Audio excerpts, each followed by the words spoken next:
Enemy spotted.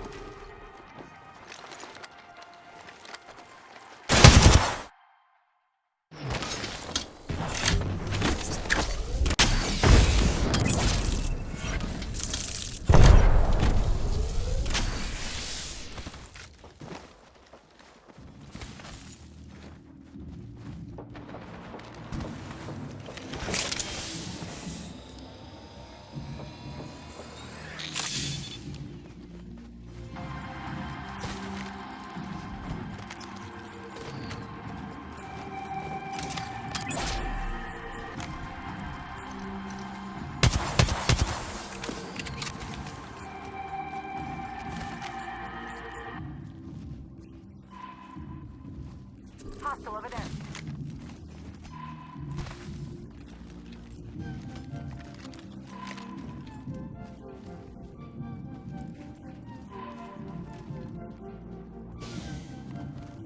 Might be something good this way.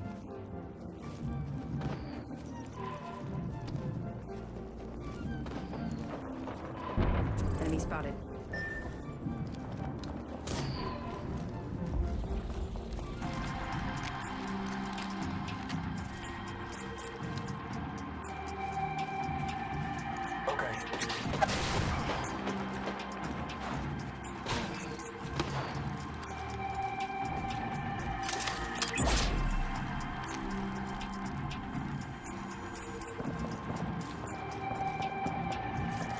Let's go here. Let's go this way.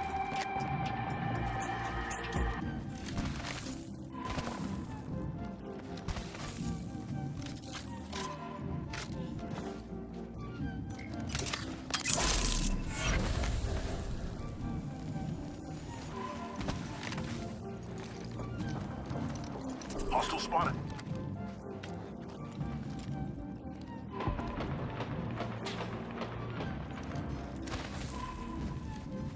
Might be something good this way.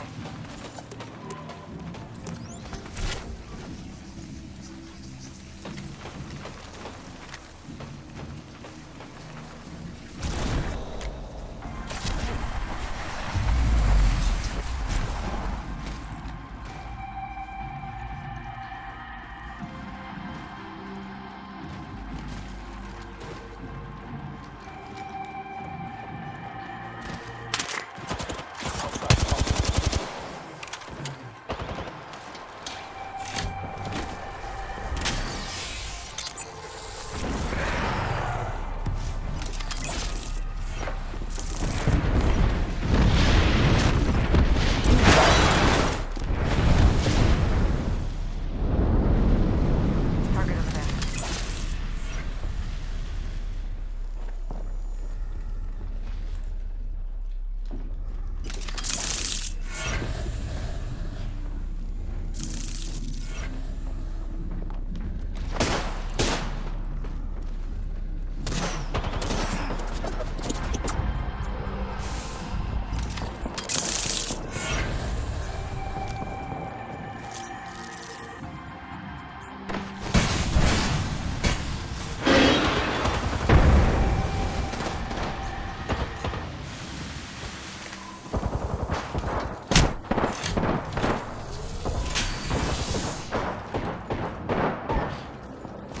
Contact with target.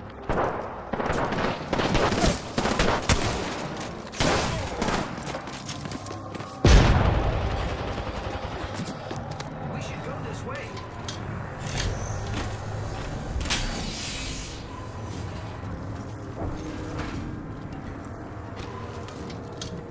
Contact with target.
go this this way. way.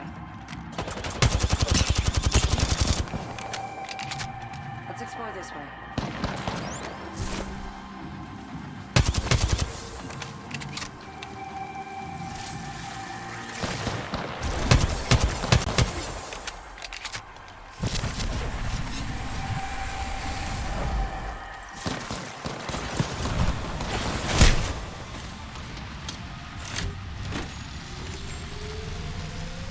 Let's go this way.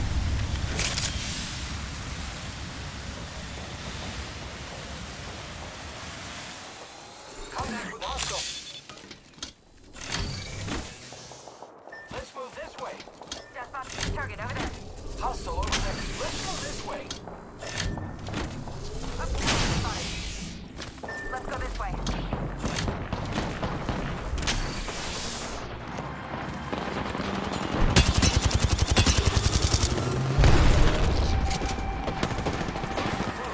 Contact with hostile.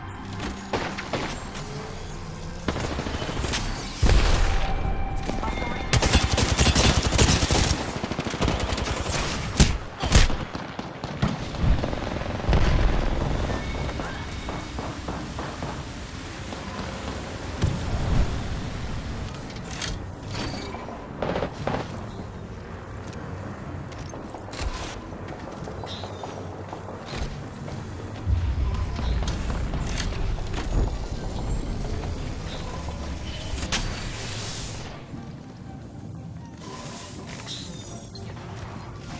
Let's go this way.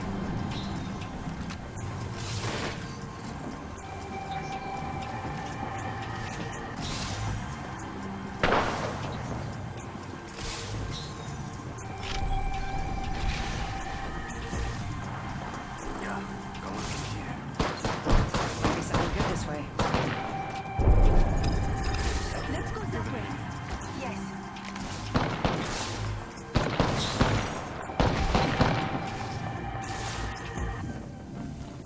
I heard you. Let's transfer to this spot. Enemy spotted. Enemy is over there. 쟤는 못 봤겠지.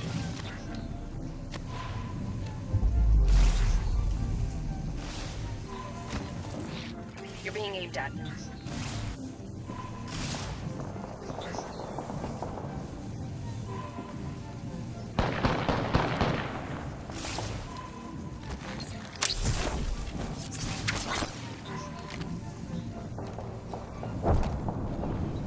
Let's transfer to this spot.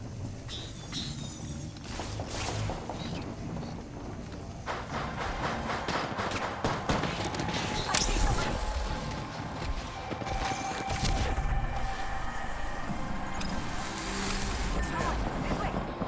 Focus on driving over here.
start here.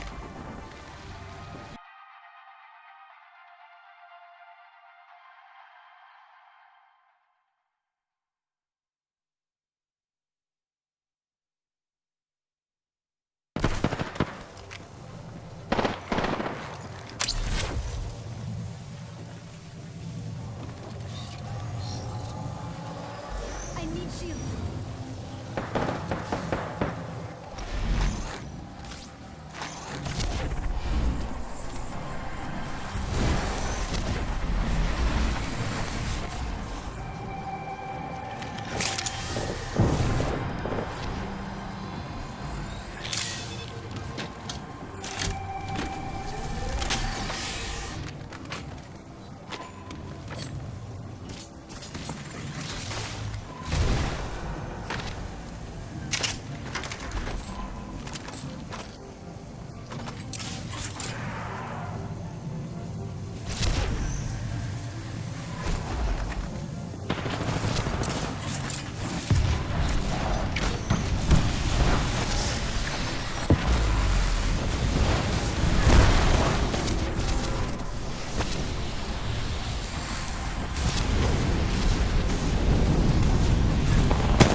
Let's check out this way.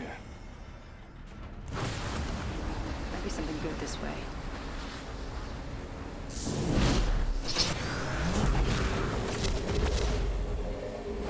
Going over there.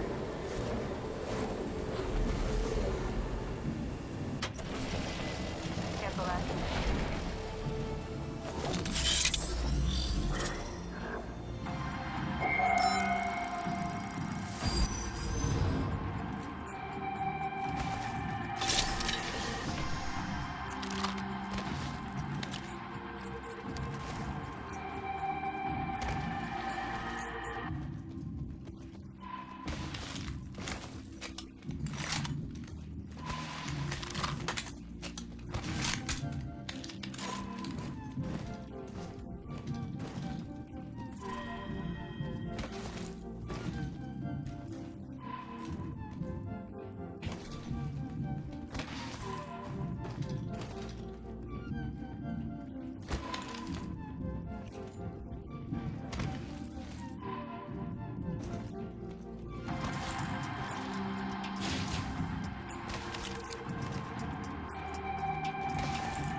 Extended light mag here.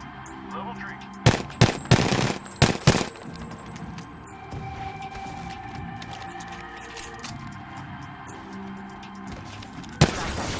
Level 2.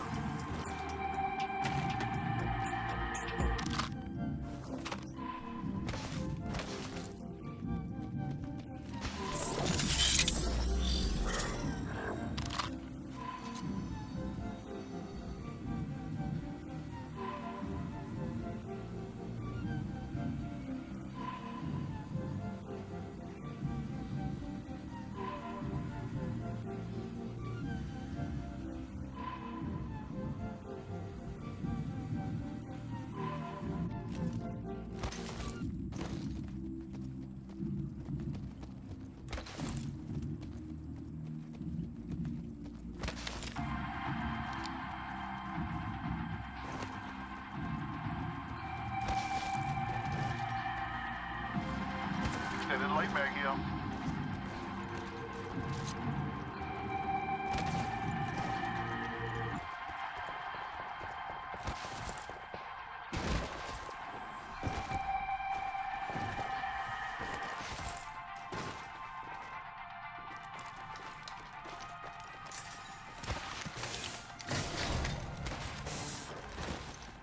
Standard shotgun bolt here.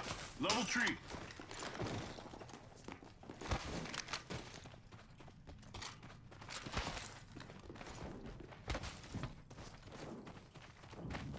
I say we move this way.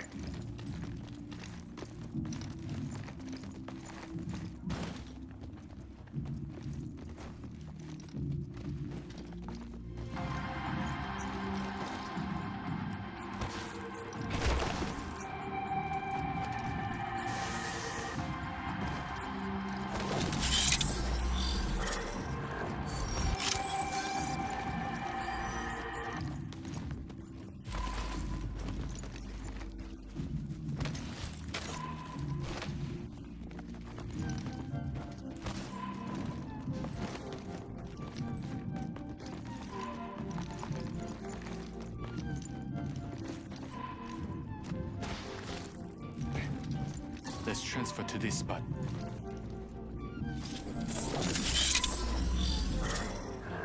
Hostile over there.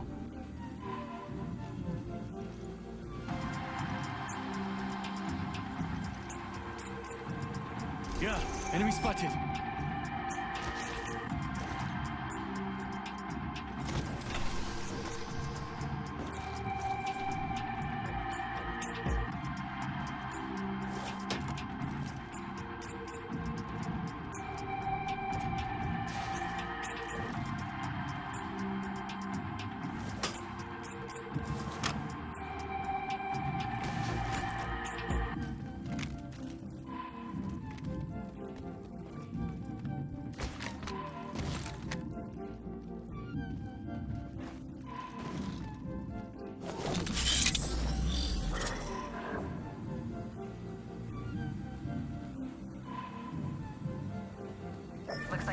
been there. Copy that.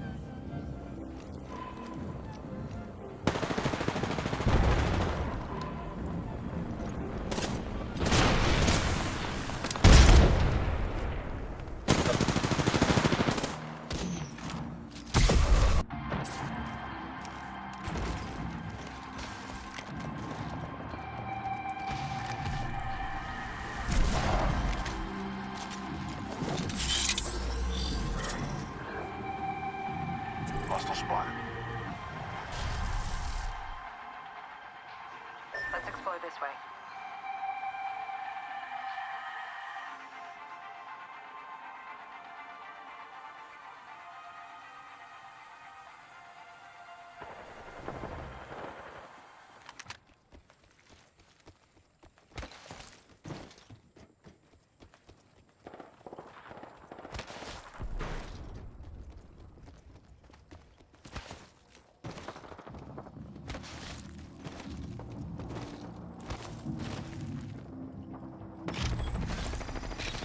I got an Enemy enemy over there. right here.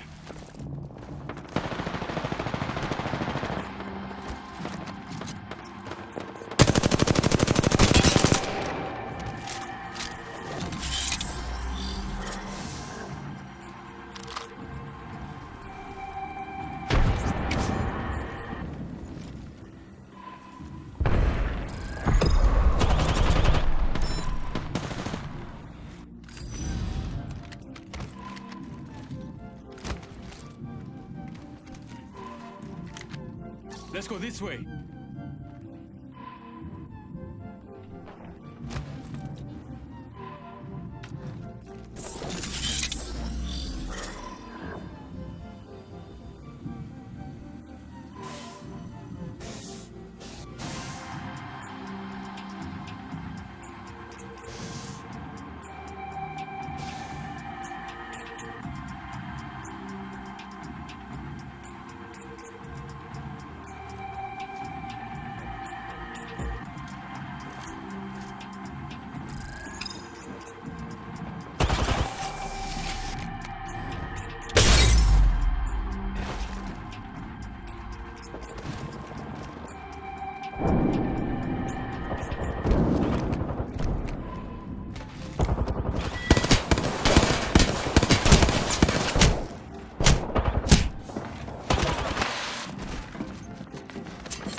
Maybe something good this way.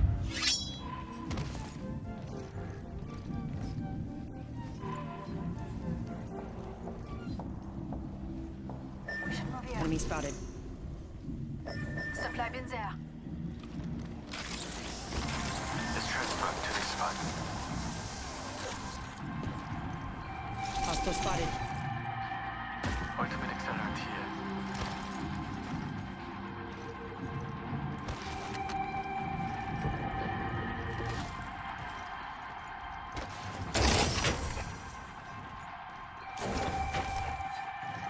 Energy ammo here.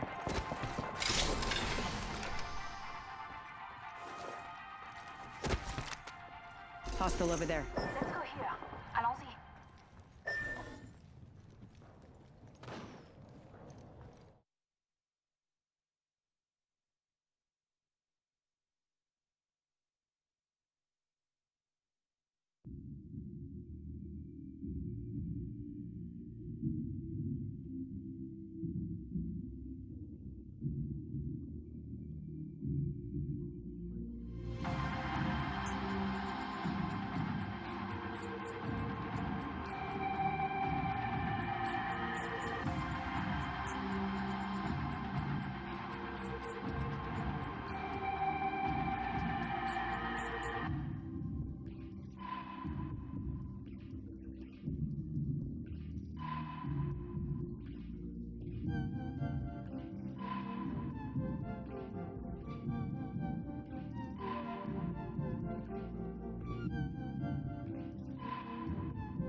Danger! Move!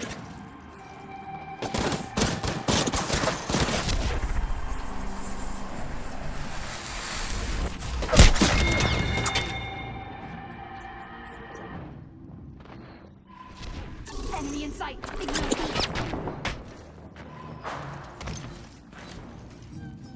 Forget target spotted. Copy that. Open supply bin over there. Listen, let's move here.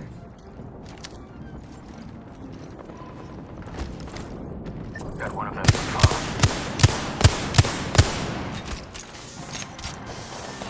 move here. Never mind. Let's explore this way.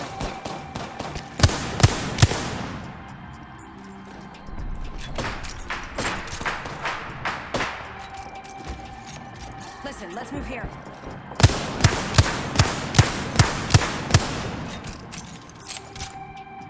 Hostile over there.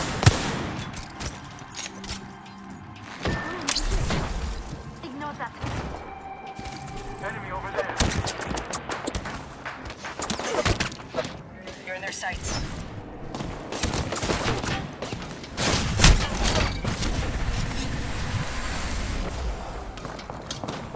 We should go here.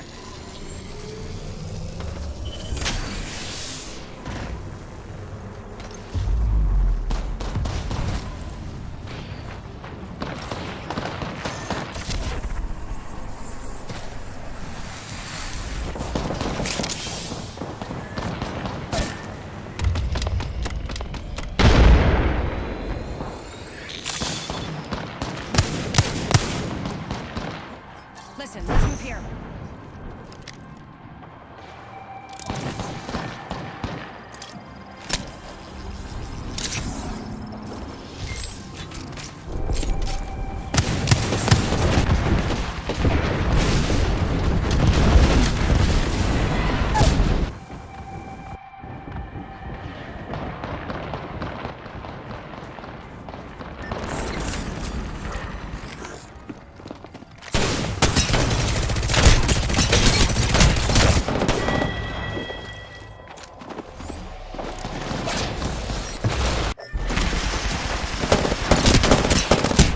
Enemy over there.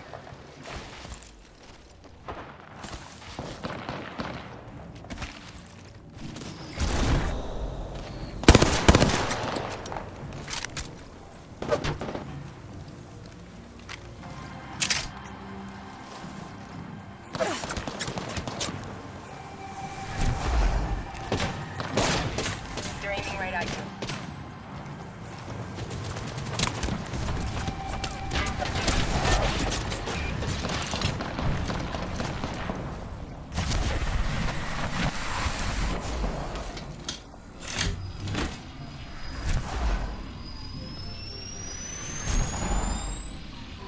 Ultimate accelerant here.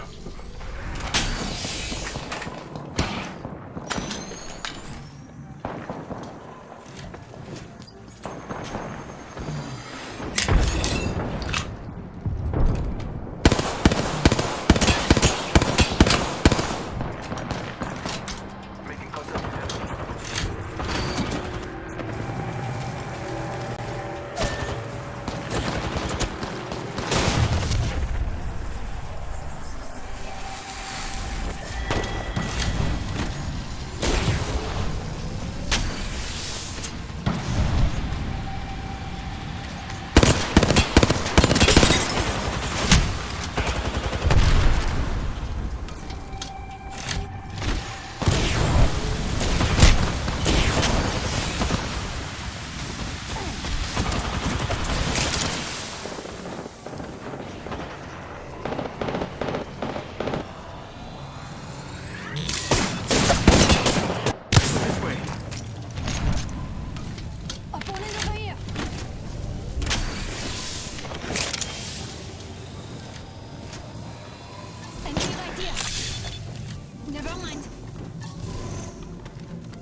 Welcome everybody to the Esports Arena Apex Legends Weekly. I'm Jetset Jamerson, of course, joined once again this week by Tom T Squared Taylor, and oh boy, we've got our first tournament of the new season, and we have a lot of changes in store, particularly the format for today, where we're going to be playing a best of 7. And so we're already 2 matches in. We're going into the third one after this. And Tom, let's go ahead and talk about Season 6 and what our competitors are bringing with it.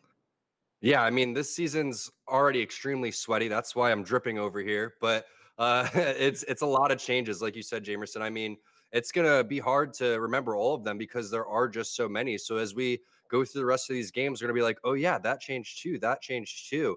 And with that being shifted, the meta has changed. As we look at the prizing and format, nothing's changed there.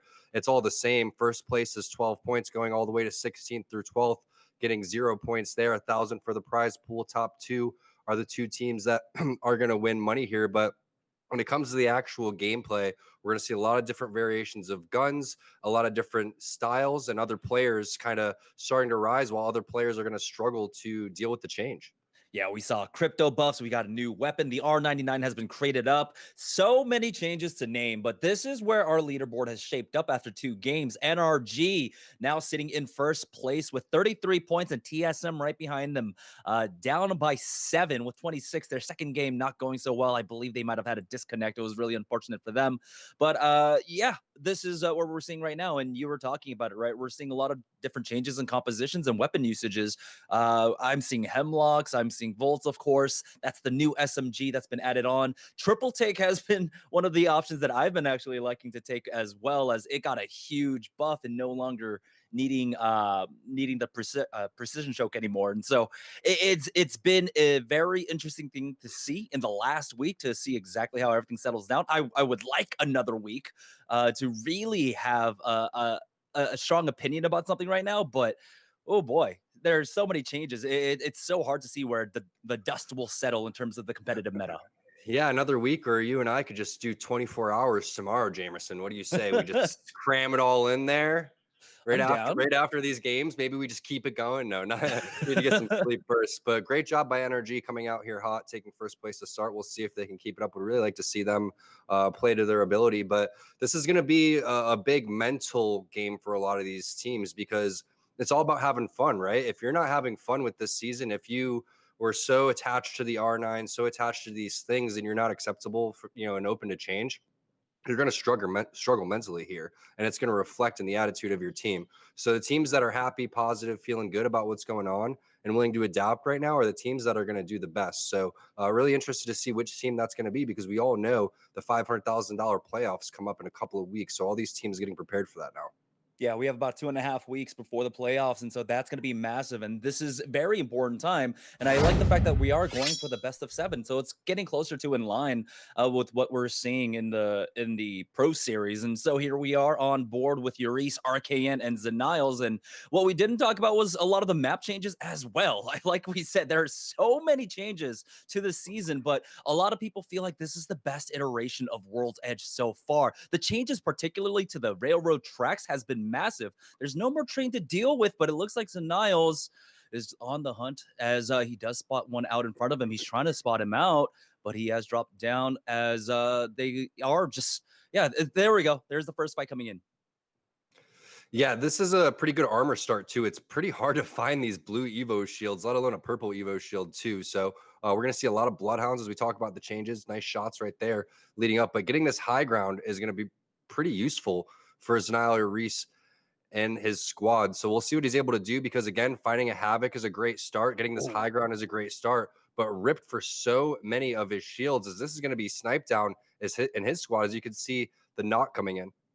Yeah, and so Zeniles is going to be able to pop that med kit for now, and as soon as he does reset, he'll be able to get back up onto this high ground here. He's got a decent vantage point, excuse me. He doesn't spot out any teams quite yet. He's got the nade out, as they are just slowing things down. They don't have to rush it here, as they're just trying to find the information, and it looks like Zeniles is ready to push down to the low. Yeah, they're trying to find out where this player is directly below. where he's located. So Denial doesn't have any shields. He's going to come out and chuck this nade. The Thirst comes down to snipe down. That was the guy that was on the ground that was below him. So you could see Uriz coming in with the knock right there with the wingman. So great positioning, purple Evo armors, and a couple of knocks already coming in. Looks like they're going to be able to clean this one up. But you do have a fight going on with Designful in the aim assist squad as they're located over towards, obviously, their landing spot. They rarely get contested over here, but Resulta and the rest of the squad are going to come up on over this thermal side and clean things up. So interesting combination here as you see them get rid of Pathfinder, typically Jamerson now, because Bloodhound can scan the beacons, and they're going to go with Bloodhound instead. Yeah, the new recon changes as well has been massive. We're seeing a lot of cryptos as well. He's gotten a lot of buffs with the instant proc on the res beacon, if you so need to use that as well. But yeah, if we're going to talk about aim assist, I think a lot of times teams spend these other weekly tournaments trying to cement their spots and their landing spots, and teams consistently try to battle aim assist for it, and hardly ever do aim assist lose it. It's just not a good idea. They're so seasoned in the way that they're able to do it. They take a lot of pride. So it's not one of those areas where you drop down, you win the 50-50, and then you claim that spot for the rest of the games. You're going to get that contested over and over again. Curious to see what Snipedown and his squad decide to do on the rogue side, if they're going to continue to challenge Uriz and the rest of those guys. So getting this area, getting a lot of loot, getting your Evo shield up early is really good. With the armor changes, taking these fights now give you a little bit extra compared to just getting the kill points. Now you have stronger armor than the rest of the teams. It also values things like the scout a little bit longer and things that are longer range. All the sniper rifles kind of getting a buff here because of the fact that you want to just constantly charge your armor up. Yeah, the ammo stack as well was increased, I believe, for the snipers. And so that's why I honestly think the triple take is one of the best options. It functions very similarly to a shotgun. It's always got the first shot precision. It's just absolutely accurate. And it hits like a beast, 138 to the head if you land all of them. And so right now, as we see the early positioning here, as they're trying to find a fight, they're going to start it off with the EMP, as it's a hierarchy and Horizon and 90s here, as they're trying to capitalize off this knock.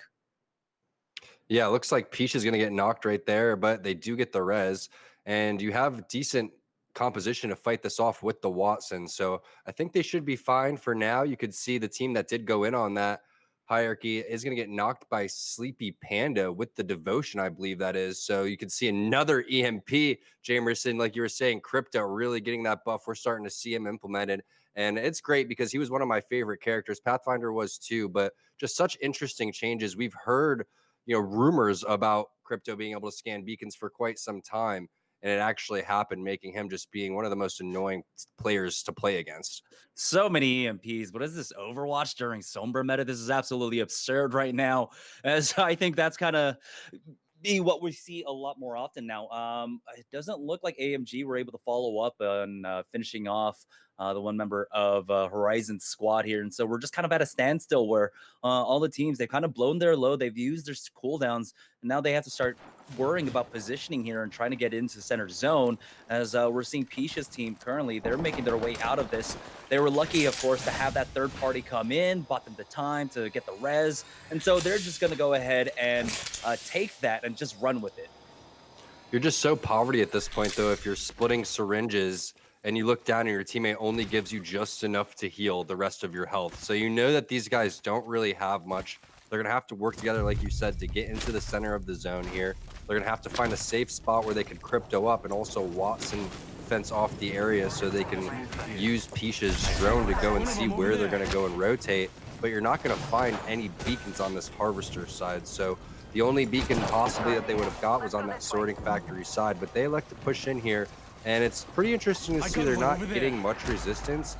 That's because of the fact that a lot of teams probably are already over towards the center, and then so it's nice to get this for free so far, but this area is easy to rotate towards. It's just hard to get past that spot. Optics here. Yeah, TSM, of course, they were able to recognize the zone, and this is going to be a thermal ending, but it looks like quite possibly you might pull over to the southwest side of it now, as Alba is getting pushed, but Hal is there to get some damage across, and they're going to be able to hold the building currently.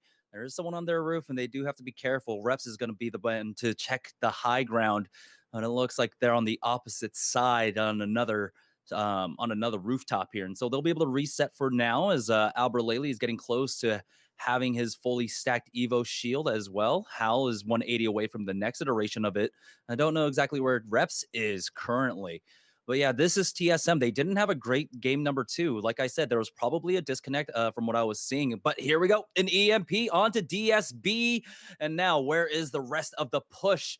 It looks like it's not going to come quite yet as the nade spam is coming out instead. And I believe they're setting up a port for this now as Rugby, Ronnie, and DSB are trying to hold the line here. But with the scan, they know that no enemy is close by. And so they really can just hold the line here. Yep, that scan's going to back everybody off. Also, they have the high ground here, so they're able to stand out shots. And there's that knock that happened a lot earlier into the game, maybe about 5 minutes ago, as Haruki's going to go down again. And it looks like the finish should be able to come through based on the positioning that they're in. But great R301 shots across the map. They don't challenge us because they don't want to lose their spot. And there's another team pitching them from behind. So no Gibraltar here is kind of tough. Having Revenant in this position isn't ideal. You want to be the aggressor. I don't think they're going to be able to get out of this one, Jamerson. Yeah, this was a team, I believe, that was pressuring Imperial Hell and TSM. And so now TSM are slapping back on them as Reps is going to be able to finish off Ronnie. And skips to Drip will see TSB. So it's all just down to one. It's all down to Rugby here, who's getting hit by everything.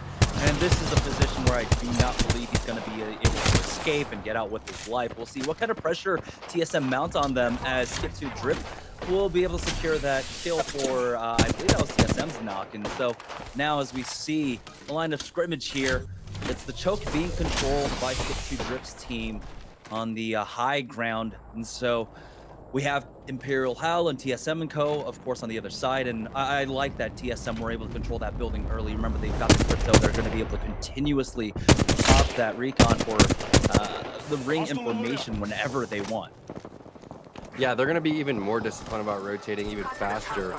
And now that they have Pathfinder, they can, or now that they don't have Pathfinder and they have crypto, they can try to get a little bit more kills from these god tier spots that they like to hold, compared to having Pathfinder, which is really great for getting high ground.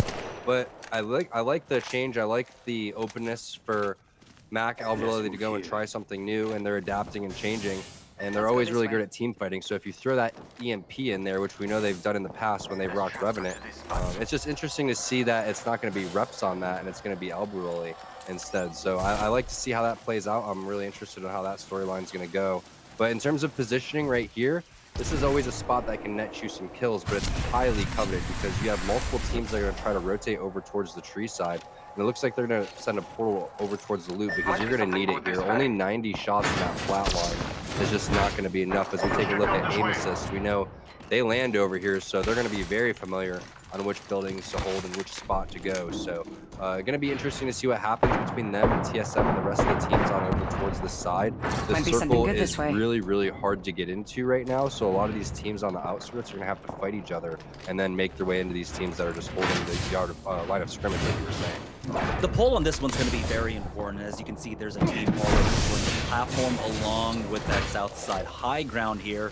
The entire team, I don't know. Well, never mind. We've got some information, and there's a pretty hard pull. As you can see, this circle, it is touching the edge right there on the southwest side, and so it's going to continue to pull down south, and CLG, of course, are aware of it. Vax, Madness, and Pow Pow are going to be able to gain control of this right now. What's interesting here is just the amount of teams that are still on the outer edges of this ring right now. Hardeki in a fight with Source, Finicky as well, and another EU representative. I believe we have like 2 or 3 teams playing from EU here. Everyone wants to get as much practice in before we have playoffs in a few weeks.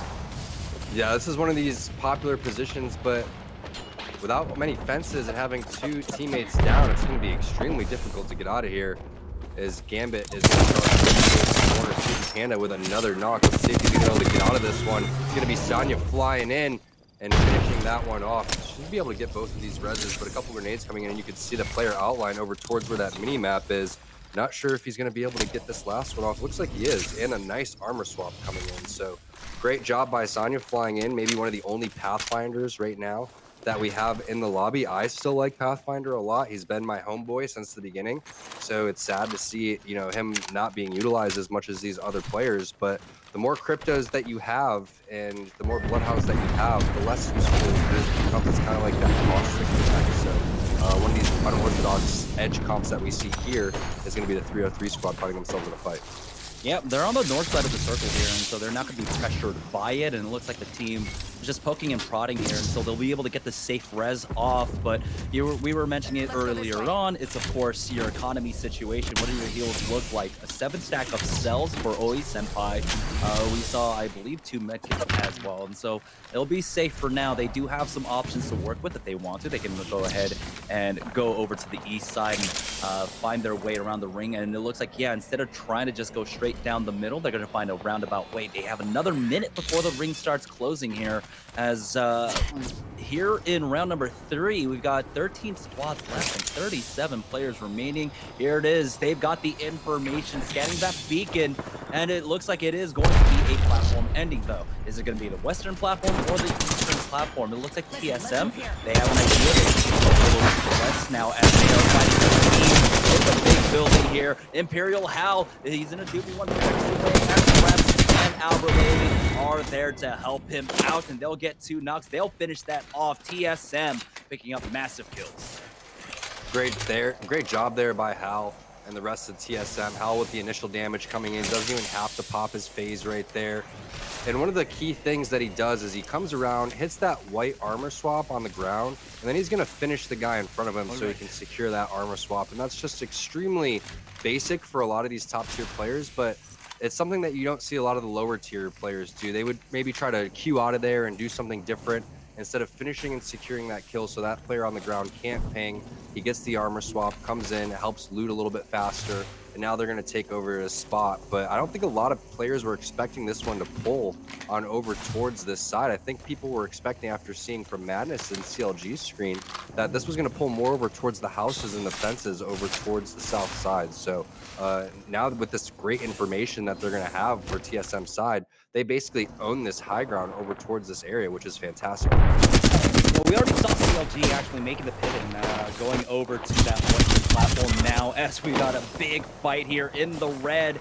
And I don't know if Pipitsky is going to, or PKMK, excuse me, is going to be able to res his team. There's a fourth, though, and so it looked like Hardeki was able to get out, but Sonya is bleeding out, and he will go down. There's not going to be much of an opportunity to try and get him back into this here, as Imperial Hal and TSM and Co. are the ones that have position over this one respawn beacon to the southeast, and there's one very far. And wow, take a look at the poll coming out. So CLG have the position on it. And one of the OP things about crypto right now is you can scan the beacon while it's in the zone. So while the zone will just completely rip you in zone number 4, and Pathfinder would die to that or be extremely susceptible. Now TSM just going to show exactly how to play crypto here, continue to milk these beacons, and get the exact circle knowledge that they need. The fact that they know that they need to start killing these players here in front of them and rotate towards the other side of the map if they want to win the game is absolutely huge knowledge. As NRG, our first place team, going to get eliminated early. 4 kills and finishing in 9th place. They're not going to be picking up that many points. It's about 5 for them, or 6 for them, as TSM now are poised in position to take back first place here. They might have already done it with kills alone with how much they've been fighting. TSM still have a great position, and even though they know that the ring is going to pull over to the western side, their focus right now is about maintaining their position, trying to find whatever kill points they can, as the lobby has dwindled down. We're down to 8 teams left and 21 players, and in the position that CLG were in before, here we have North now, and so it's going to be up to CLG to try and gatekeep these 2 teams that are fighting it out here on the western side. Yeah, they took over CLG's spot because CLG is going to be rotating ahead of them, but you can see now Gambit Hardeki just stuck underneath here with the teammate that was down, so they did get the res. Great use of the portal there by PKMK, coming in there and getting Hardeki back into the game. We saw Sonya earlier come in and save the team as the last guy alive over towards the fence on Finicky's team. And now you have to kill these players right in front of you. And the fact that you're using all of your grenades here is absolutely crucial. He also is predicting people jumping down from the roof above him, and he has the Watson generator right in front of him. But this is where all the action is going to happen. 18's not that many for this zone, but a lot of this in the open, and everyone's trying to get to that platform.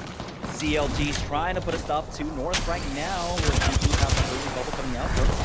It's going to be Yes in the fight as PKMK pulls out the Mastiff, gets a good hit, takes out your Reese, and the bubble will keep them alive from the ultimate there. But the port out, and so it's still a dangerous spot for them. Yo-Yo, though, during that time does go down, and CLG playing Gatekeeper until aim assist are going to lend them a helping hand, taking out Madness. And so now CLG are in a dire spot. We'll see if they can recover here, as Yo-Yo was res back into this.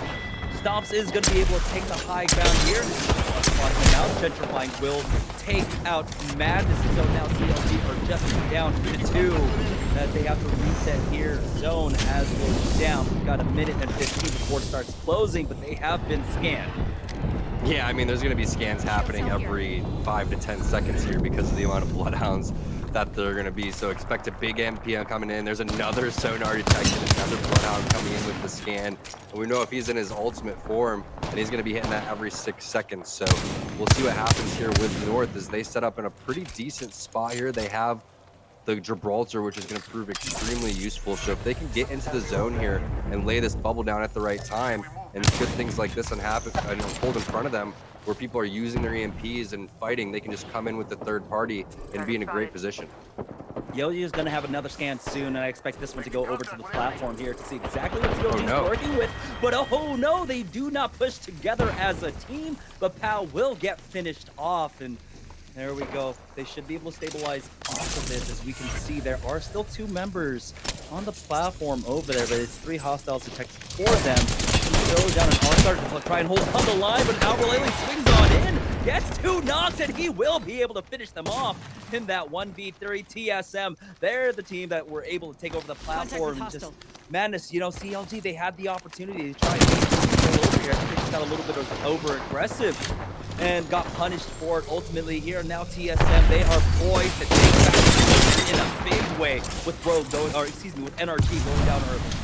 Albralele just dumpstered that team, just absolutely demolished them. That was definitely the sickest clip that we've seen. It comes in 2 Mastiffs each and every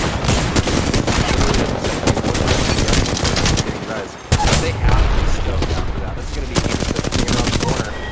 Hell gets the first knock, but after get out, take it down first. I don't think TSM.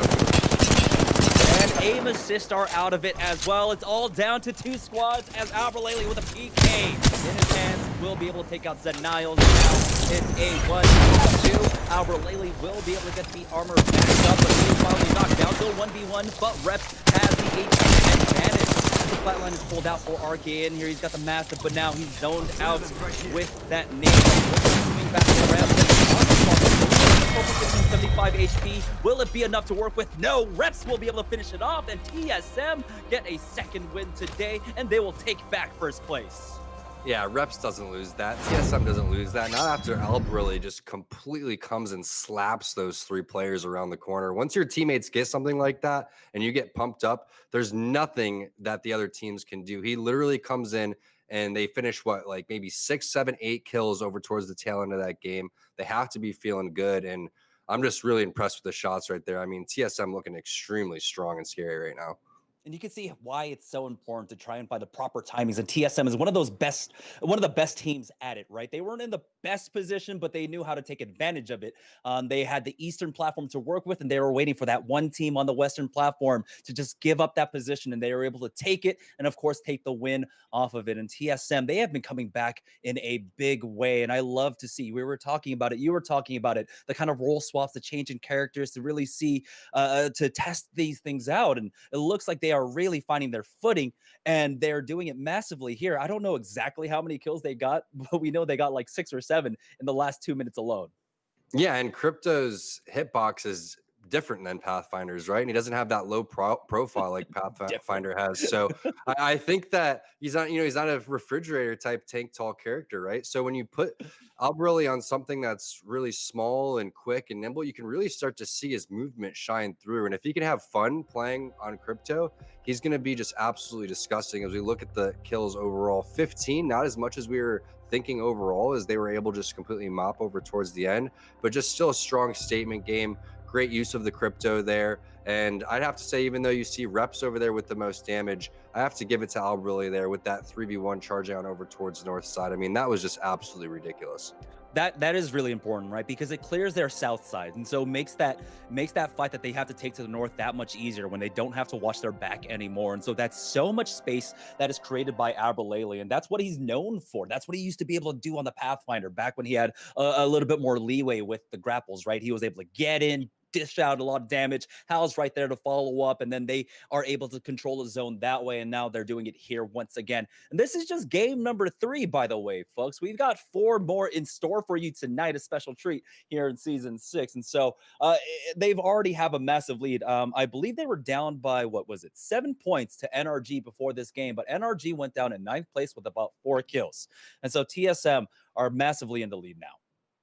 Yeah, they're going to be feeling good about this. I think that NRG is going to probably bounce back. Again, that's a very tough zone. If you're not in one of these top like 3 to 5 spots, then you're trying to win a desperation team fight while fighting off a third party, while there's a team, like you said, at the line of scrimmage that's scouting you from across the map. So it's just such a difficult, circle to get into. And that's why we saw a lot of teams fall short, and it left with, 8 teams over towards maybe this zone 5, zone 6 area. And all the top teams that have been used to playing that circles, the CLGs, the Norths, the TSMs, found themselves in perfect position right there. Aim Assist was there as well, if I didn't mention them. So a great job by all the top teams right there. And I'm interested to see if TSM is going to be able to keep their foot on the pedal here. But this is what we're used to seeing out of TSM back when they were the back-to-back, I believe that's 5. They were just so consistent across the board. Maybe they had a bad game here or there, but they were so used to always getting top 3 with a decent amount of kills behind it. Now they've already got 2 wins, I believe. Let me double check. I'm pretty sure they won game number 1. It looks like, yeah, TSM in game number 1, yeah, they got a first place with 12 kills. And so this is what we're used to seeing out of them once again. Now, of course, this isn't as like the same kind of stacked lobby that we're used to seeing. A lot of teams still taking some time off right now, as we are kind of waiting to see where the dust settles here. But again, this is the performance that we're used to seeing out of TSM. And so it's great to see the early signs here in the early season about the performance. Yeah, and that's what you're talking about, right? Is consistency, and it's so difficult to win multiple tournaments here. Only 2 teams have won multiple ALGS tournaments. That's going to be CLG and TSM. TSM has won, way more, like you said, the 5 times back to back to back. So I think just the important thing to remember here is that TSM mastered this gameplay, this style of gameplay, such a long time ago, back when they were playing, on King's Canyon, where they hit the scan early, and they continue to use that to find all of the god spots as we take a look at a couple of these replays. But going back to just the way that they play now, when you add an aggressive character like Crypto, or say like a Bloodhound in Albrille's hands, no matter what he's playing, he likes to play Crypto here, that means that they're going to be able to find kills. And that's why they struggled and started to lose tournaments, is because they found the god spot, and then all the other teams start to kind of avoid them and play safe because they're in the god spots too. So when you give them an aggressive player on top of Hal, and you have Reps sitting there backing them up with whatever weapons that he has, it makes TSM much more scary, and they don't have to change or find their play style like they had to over these last couple of months. They can just go back to what they had, and they have experience playing aggressive now too, after they tried to shift the meta a little bit. So they're going to be one of these teams that we can see now already very early that are going to excel from this meta. Yeah, we're seeing them take a lot more initiative now, I think, is the most important part in the early game and in the mid game. Like you had said, they had such a fast timing on their rotations on Kings Canyon way back when, they were the first to rotate. The only people that ever matched them back then, back on Kings Canyon was Fnatic, right? No one else matched that speed in the rotations. But TSM now, they found that sweet spot. They find the nice area where they can control to the south. But here in this game, we saw the kind of initiative that they had. They controlled the south side. They got rid of course, any kind of challenge that came from the south side. They got the extra kill points along with it. And so it made their rotation in the mid game into the late game that much easier, because they didn't have to contend with 10 teams just kind of poking at them from distance behind them. And so now take a look at the leaderboard. TSM are now sitting in first place with 53 points, while NRG are behind them by 14 in second place now. And so we do have it just completely flipped around. RKN, though, his team were able to climb up the leaderboard now here in fourth place and aim assist in fifth with 33. And so, no one can really rest on their laurels, especially if they're in the second place position. Take a look at the spread and difference between second and sixth place. That's only 9 points. Yeah, it's very top heavy right now. So we thought that this lead was going to be pretty substantial, but it's actually smaller than we thought because one bad game from TSM, and then you see these other teams step up, and they're going to be right back into it. And we're just beginning this marathon of Apex that we have tonight, right? We're in game number 4 going out of 7. So we're going to see what happens in terms of contestants here. Is Rogue going to be contested again? Let's take a look. We know where TSM's going to land. And one of the keys is just checking around, making sure no one's griefing you. So that's why you still see someone as skillful as Hal, even being disciplined the entire time that he's falling. And that's one of the keys. Never being cocky on your drop because you never know what's going to happen. And that's kind of the MO for TSM. They never let their guard down, I feel like. As we do see an early fight coming out now as Peach goes down to Sonya.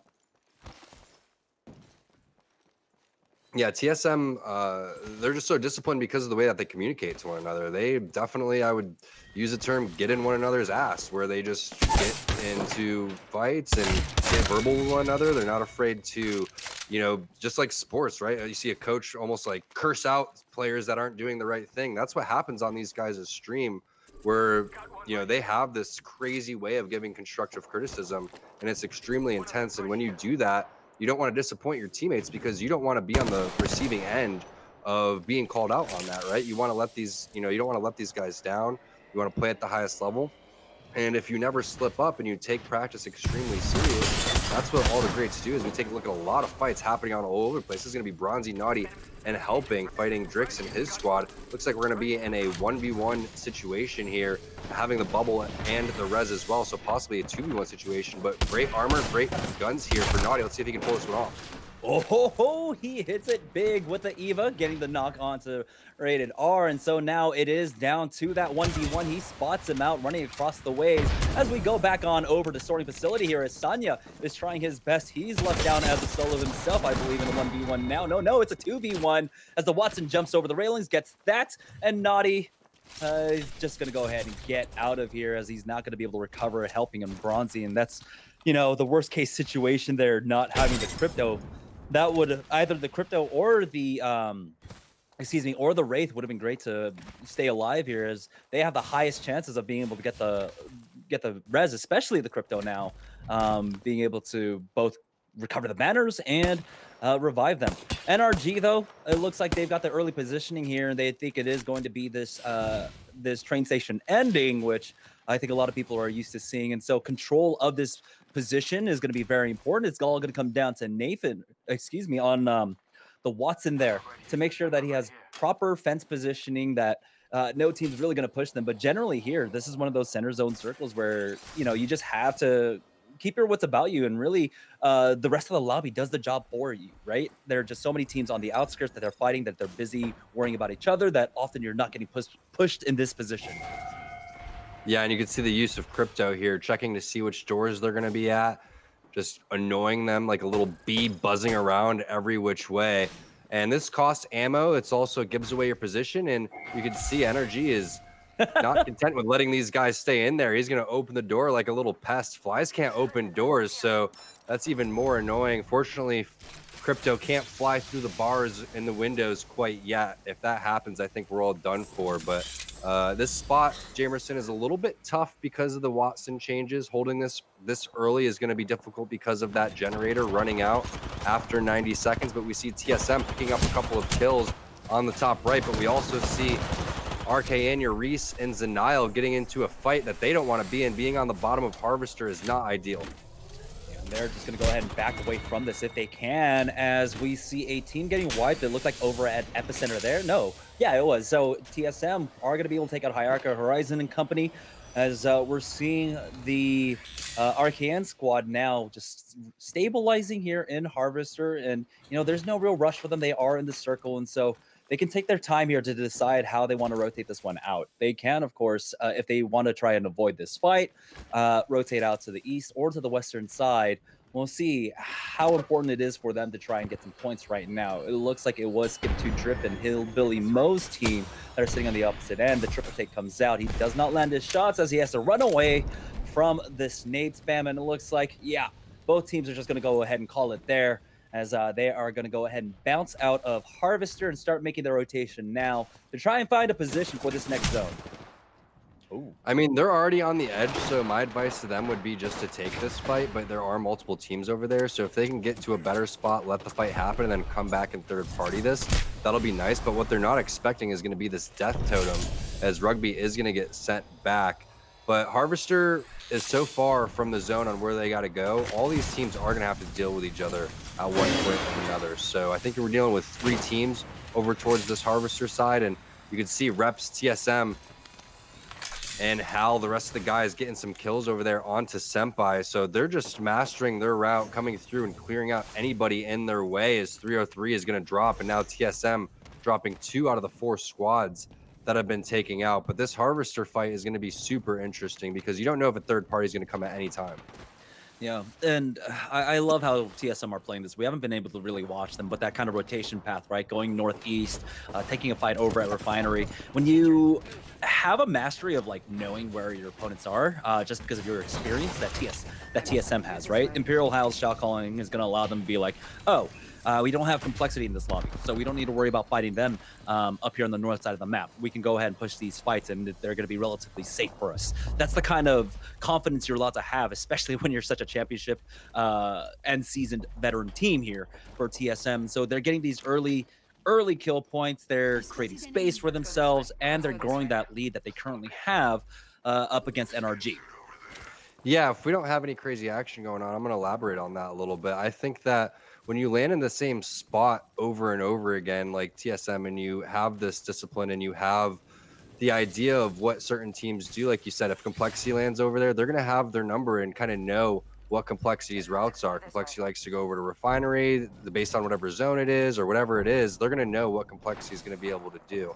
But the way that I would compare it would be like driving, Jamerson, where you just drive to the same place over and over again, and then you finally don't need your GPS anymore, right? And that's how a lot of these teams are, is they're still kind of just using their GPS. They have to be a little bit slower, but if you know that, you know, the way like the back of your hand, not only that, if a road's closed and you need to go and take a different route, TSM knows what happens when these roads are closed, and they know how to go and do that. And they also just know how to run through people and bully them because they're so slow on looting, or they're just so slow on rotating and out of position. So that's one of the reasons why TSM just continues to reign, is because of the fact that they are just so on top of all of these rotations, and they just know the way. Oh, look, we've got a Rampart coming in as well. But yeah, more to that point, you know, it's like when Google tells you, like, this is the fastest route, and you're like, no, it's 5 o'clock. I know the 405 is just jam-packed. I am just going to take city streets for a little while and completely avoid that. And so that's what TSM do. They just kind of on instinct, I feel like, at this point, you know, they know their rotation paths and what the best one is, depending upon who's in the lobby and how they can play around this. And now here we go. This is what I loved seeing about Season 6, is about the changes here to World's Edge. There's just so much more cover to work with that these tunnels, you have a lot more options to play with now. You know, it used to be very difficult for a lot of teams to push some of these tunnels because it was so wide open. But now you've got these, leftover broken trains that are left in there, along with the bins and boxes and everything, that it's made them that more dynamic, and the playstyle is a lot less linear than it was before. Yeah, you can bob and weave in this area. You can use this map to your advantage to push out of the tunnel, and nothing's worse than being halfway through the tunnel and having a team that's just sitting there gatekeeping you. So really like the map changes that they did. They balanced a lot of this stuff out. And this is one of those areas, as you were saying, Jamerson, that is a great change of pace here. So a lot of different things. We're still just kind of unfolding everything. One is the Volt here, as we see the blue mag on this one, but kind of replacing the R9 a little bit. If you've played with this a little bit, it's not maybe as strong, and maybe people haven't realized how to shoot it as effectively quite yet, but it does do some serious damage up close. And I'm curious what your favorite combination right now is, Jamerson, as we have a fight going on right here with North. Volt triple take, by the way, but there he goes. Stops. Oh no, he put his entire clip into his back there, but there we go. They'll be able to finish off that fight. EXE are going to go down as North. They're still stuck over here on the north side of the map, but hey, they can take their time, as you know, you're just able to recover, and you've got all of this loot to work with now. But yeah, I like the Volt. I think would be an understatement. A lot of people love the Volt right now. More damage per bullet. I think it's a little bit of a slower rate of fire, but much easier to control in terms of the spray. But Snipe Down and Rogue are ready to go in as the Beast of the Hunt is popped by Snipe Down now. He's going to scan one more time, but they are taking this in a much measured approach now as they're looking for a crack, looking for anything now, but it's going to be sweet to start pushing up. Yeah, he can just scan continuously every 6 seconds with this Beast of the Hunt. Does take a little bit of damage, so he's going to back off, but we have an EMP going down on over towards the epicenter side as we watch this fight with Rogue unfold. So difficult to push over towards this tunnel, and you have to worry about a third party, but you have the Devotion Snipe Down's hand. You do have the Death Totem being popped, and we'll see if they're going to be able to get on this one as the Beast of the Hunt has now gone away. So not being able to get those scans every couple of seconds is going to be pretty big, and a lot of resources from both teams used on that fight. Yeah, they are trying to back away, and it looks like they will be successful. No, Snipe Down is right on top of them, and he spots him out. He will be able to get that and finish them off. So now as we swap on over to the epicenter side, Skip2Drip is trying to get res. And there we go. We're right back on in. And Hillbilly Mo's just going to go ahead and hold down this angle here as the zone starts closing in. And so they recover for now. He should be able to heal up. They are on the slow side of the circle. And so this is a great spot if they need to catch their breath. They've got the high ground. They can't really be challenged here. And it looks like just enough of this is in play. Now, as we look at aim assist, they are the team that are just below them. Yeah, aim assist rocking the spot where I'll never forget when there was I forgot what it was, but there was always a gold, where it was the set loot path, right? There was always a gold armor in this building every single time. I don't know if you remember that LTM that we had, but this was the building that everyone would land at and fight for this gold armor. And there would be eventually 3 or 4 teams just landing in that LTM on this particular building here over towards epicenter. So whenever I see this, that's the first thing I think about. But Gentrifying getting ripped by Skip2Drip. We'll see if the bubble res is going to come out in time. The enemy bubble was used, and they're going to go ahead and push aggressively here as Gentrifying. He just has to watch on right now as Devotion is going to back away. It's not enough from Designful here. Use that Q as Resulta is left to his lonesome there, but that's great actually. Designful backing off to make sure that the flank isn't being pushed as they were able to get the knock, and so it's now a 1v2. It's all up to Skip2Drip in this 1v2 now as Designful has fully healed up. He's going to push forward, and they finish him off. Gentrifying does go down. There is a res beacon to their north, but it looks like, yep, there's an entire squad up top on epicenter that are guarding it. Look at those rage shots coming in from Designful. He's like, no, my teammate's down. Everyone must die now. Even if he lands damage right there, he's going to charge his Evo shield up all the way to red. So good for him. Resulta has the gold. Great 2v3 there by aim assist. We do have Rogue getting in a fight there with Musin. So if we can try to find out what's going on with them eventually. But Rogue has been picking up kills there. We did see Snipe Down with the Devotion and the Turbocharger. So good job by him. Another team that's been picking up some serious kills has been TSM. So we haven't seen where they've been able to set up. So if we could eventually take a look at what's going on with them, that'd be cool too. But NRG, our team in second place, picking up a couple kills. It's going to be the Hemlock, and that's something that you were talking about, Jamerson. Very strong gun right now. Yeah, and right now the aim assists are getting pushed, and take a look at the entry coming out, and so great 3-point attack coming out from whomever this is. It's going to be TSM, no doubts about that, and there we go. 2 knocked as they will be able to finish this all off, and now TSM continually making plays here and getting more and more kill points now. As we saw North just a few minutes ago, they were over there in Skyhook, and they've made their way over to the eastern side of the map as they're looking for kills themselves. As on the kill board, we see Drop. We're able to finish off Finicky's team. Let's explore this way. Yeah, so it seems like TSM and Rogue right now, the kill leaders in game number 4, as we take a look at a crypto drone flying around and all these rampart fences over there. Interesting combination. Haven't really seen much of her in competitive, but just sweeping out the area, making sure nobody's coming around to flank, making sure there's nobody rats that you could pick up and get some extra kill points from. But it's going to be North stuck in this low ground area, which is a tough spot, Jamerson. They're really going to have to use their scans and bubble, potentially a portal, to get out of this one. Yeah, that's more than likely TSM right behind him now. Here's the EMP as the Beast of the Hunt is popped early on by Yo-Yo here. So he's going to get the extra scans to work with. Never mind, it's AMG. we're on the other side of this fray as they're getting some decent information out of that crypto drone. You know, through all of this clutter, they're still getting those triangles that help them acquire their targets, but it looks like they're going to use that Gibraltar ultimate. No damage quite yet, and so they're not pushing on it. There's one hit. There's another. Oh. That's massive. What is going on? AMG now starting their push, but TSM are shooting from behind, and that's going to slow them down. And it looks like North might have been able to get out of it. No, drop has come in for Rogue, and so the party is all here at the north side of Epicenter, as North will get finished off by a combination of Rogue. And take a look, AMG are still alive though.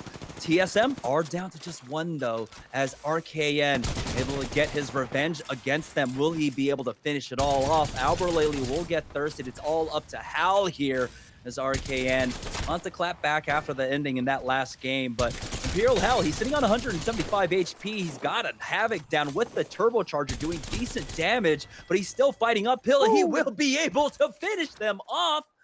And it keeps it alive for TSM. Does he have time? He's got 55 seconds to work with. There is a respawn beacon right there. But, you know, you got to imagine you hit that, and every team is going to come running. I think he hits this rope, goes on over there, and then sets the portal. He doesn't have portal, 18%. Maybe going to look for an ult excel so he can get the res, pop it, and then go. But he's going to have just enough time if he goes in the next 5 to 10 seconds to be able to pull this move off. And if no one's on that side, they're going to be able to get their loot back. So I want to see if TSM is going to be able to get into that one, as we do have a fight going on over the platform between CLG, whatever team that is. It's going to be live in effect in his squad. Caught on low ground here as Madness spotted them out, as Snipedown himself getting into a fight. So we've got two 2v2s across the board. Madness is going to pop his Q to get back into the caravan now, as you got to imagine he's calling for the Watson ultimate, but it looks like neither team really full committing onto this now. Never mind the swing coming out from Live in effect as they're going to the right-hand side. Are they focusing on rotation or just trying to get a decent angle on them here? They do have the options afforded to them. It looks like it's just going to be a complete disengage now, but they are going to run into each other very shortly here as the scans out of Madness knows he's made a mistake, and he will go down. Live in effect himself goes down. It's NRG keeping this alive for themselves. Remember, they are the second place team now, and it looks like this the momentum might swing back in their favor, but Rogue are still sitting in their way, as we're now down to 4 squads. CLG out of it, AMG out of it, now down to 3. We got Rogue, we got NRG, and who's the last team? Is it going to be TSM? Is Hal still alive? I was not able to see. It could be the Imperial Rat somewhere on the map camping it out, but 3 of the best teams that we have in NA in this final circle, possibly a big third party coming in from Hal if that is the third team alive. I haven't seen him go out on the kill feed yet, but you do have triple red armor on the side of Rogue. You do only have 175 HP on 2 of the members of NRG, but Hal is caught out of position. He does have the beacons. He's not going to be able to find this one though, and he didn't have his portal earlier to go and get these guys res. So it looks like he's going to be taken out here fairly soon, and it's going to be a straight up 3v3.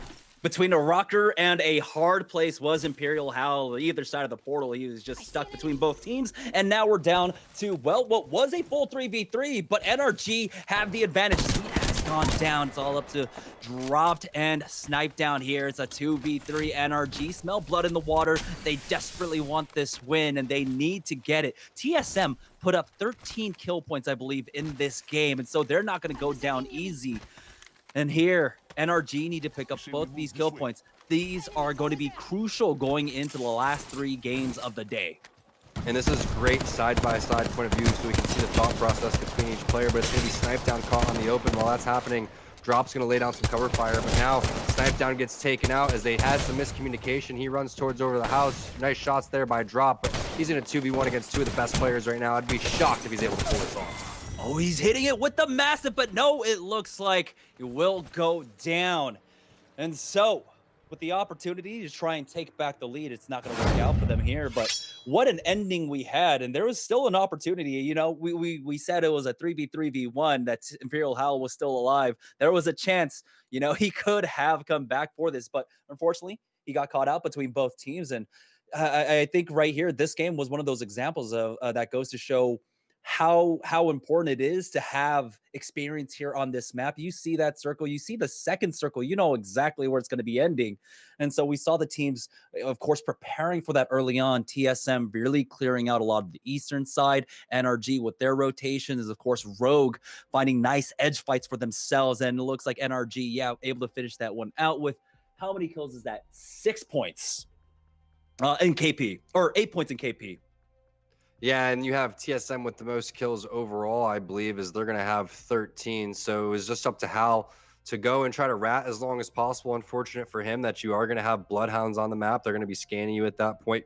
You're going to have Cryptos looking around for you as well. So rats dying a little bit earlier in Season 6 than normal. So I honestly think that if there was a 3v3, that Hal's one of those players that would possibly come and clean it up. We've seen him do it before, but it was someone on NRG, I believe Nathan, with the triple take coming in and getting a pick onto somebody on Rogue, and that just really opened up the fight for them. And then just slight miscommunication as Snipedown goes over towards the house and Drop comes for the flank. I thought that they're going to back that off and play a little bit safer, maybe hit some scans and try to use that one, but not quite sure what happens. But once you're down a man at that point, it's very difficult to try to win that one, right? You don't have the positioning. The teams at this caliber are going to collapse on you immediately. And you saw, and those shots were missed by Rogue right there. It was a great job. Dropped had fantastic shots with the scout, comes in, hits a massive shot. So he wins almost a 2v1. But when there's about someone with about 50, 75 HP on your body and they're coming in 200, 175, there's nothing you can do. I'm telling you, the triple take is the best shotgun in the gun right now. Shotgun in the game right now. I know it's a sniper, but you have more ammo per stack. It's got a precision choke, so it functions long range like a PK, but it also doesn't have that headshot distance that the PK has. It has much further headshot distance. You could hit for about the same damage as well. It's absolutely insane. People need to really not sleep on the triple take. We got to see that there. But that was, of course, the conclusion of game number 4. So we're at halftime now. We're going to go ahead and take a short break, and when we get back, it'll be the final 3 games of the evening. Don't go anywhere, guys. This is the Apex Legends Esports Arena Weekly.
Welcome back, ladies and gentlemen, to the Esports Arena Apex Legends Weekly. And here we are getting ready for game number 5. We're going to take a look at the leaderboard shortly here, as I don't know if much has changed, as TSM still maintained their lead in first place with 73 points up against NRG, who are sitting at 59. But that's where the big discrepancy is, Tom, between second and third place. Well, the rest of the pack. Totally, NRG and TSM pulling away with this one. They're looking strong right now, having a good time watching them play. It's going to be the same teams, right, Jamerson? It's so top heavy right now when we look at these top 6 teams. I guess the one thing that's surprising is we haven't seen Rogue find their groove. A lot of that has to do with the fact that they are landing in contested areas and taking these 50-50s. And they're that team that was landing Mirage, right? So what is going to be Rogue's new spot? Which spot are they going to dominate? Which spot can they get the loot? Which spot can they run out of their path from? And that's one of the things to note here is TSM's spot hasn't changed at all. They're still landing Fragment East. Their play style is still the same. They're still doing what they were doing before, and a lot of changes coming in for a team like Rogue. So we're going to see them start to gel together. I wouldn't be surprised to see them just continue to practice their butts off because of how skilled they are. They're not going to want to lose, but I'm looking out for them to see what's going on with their landing spot and where can they find that's going to be their spot where they can go and find that path.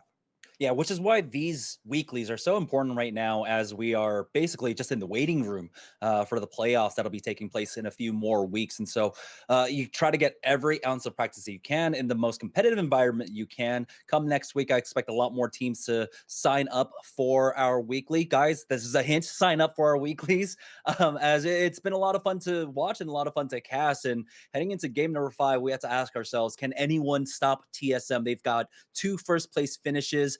And of course, in that last game, a 3rd place finish, but across those 3 games, it was double digits in terms of kill points for them. Yeah, and keep in mind, you know, the reason why there is maybe a lower team this week than normal is that this is the first break anybody's had in a super long freaking time, right? These guys are playing in multiple tournaments, 3 different tournaments at any given point in time when you're counting the weeklies.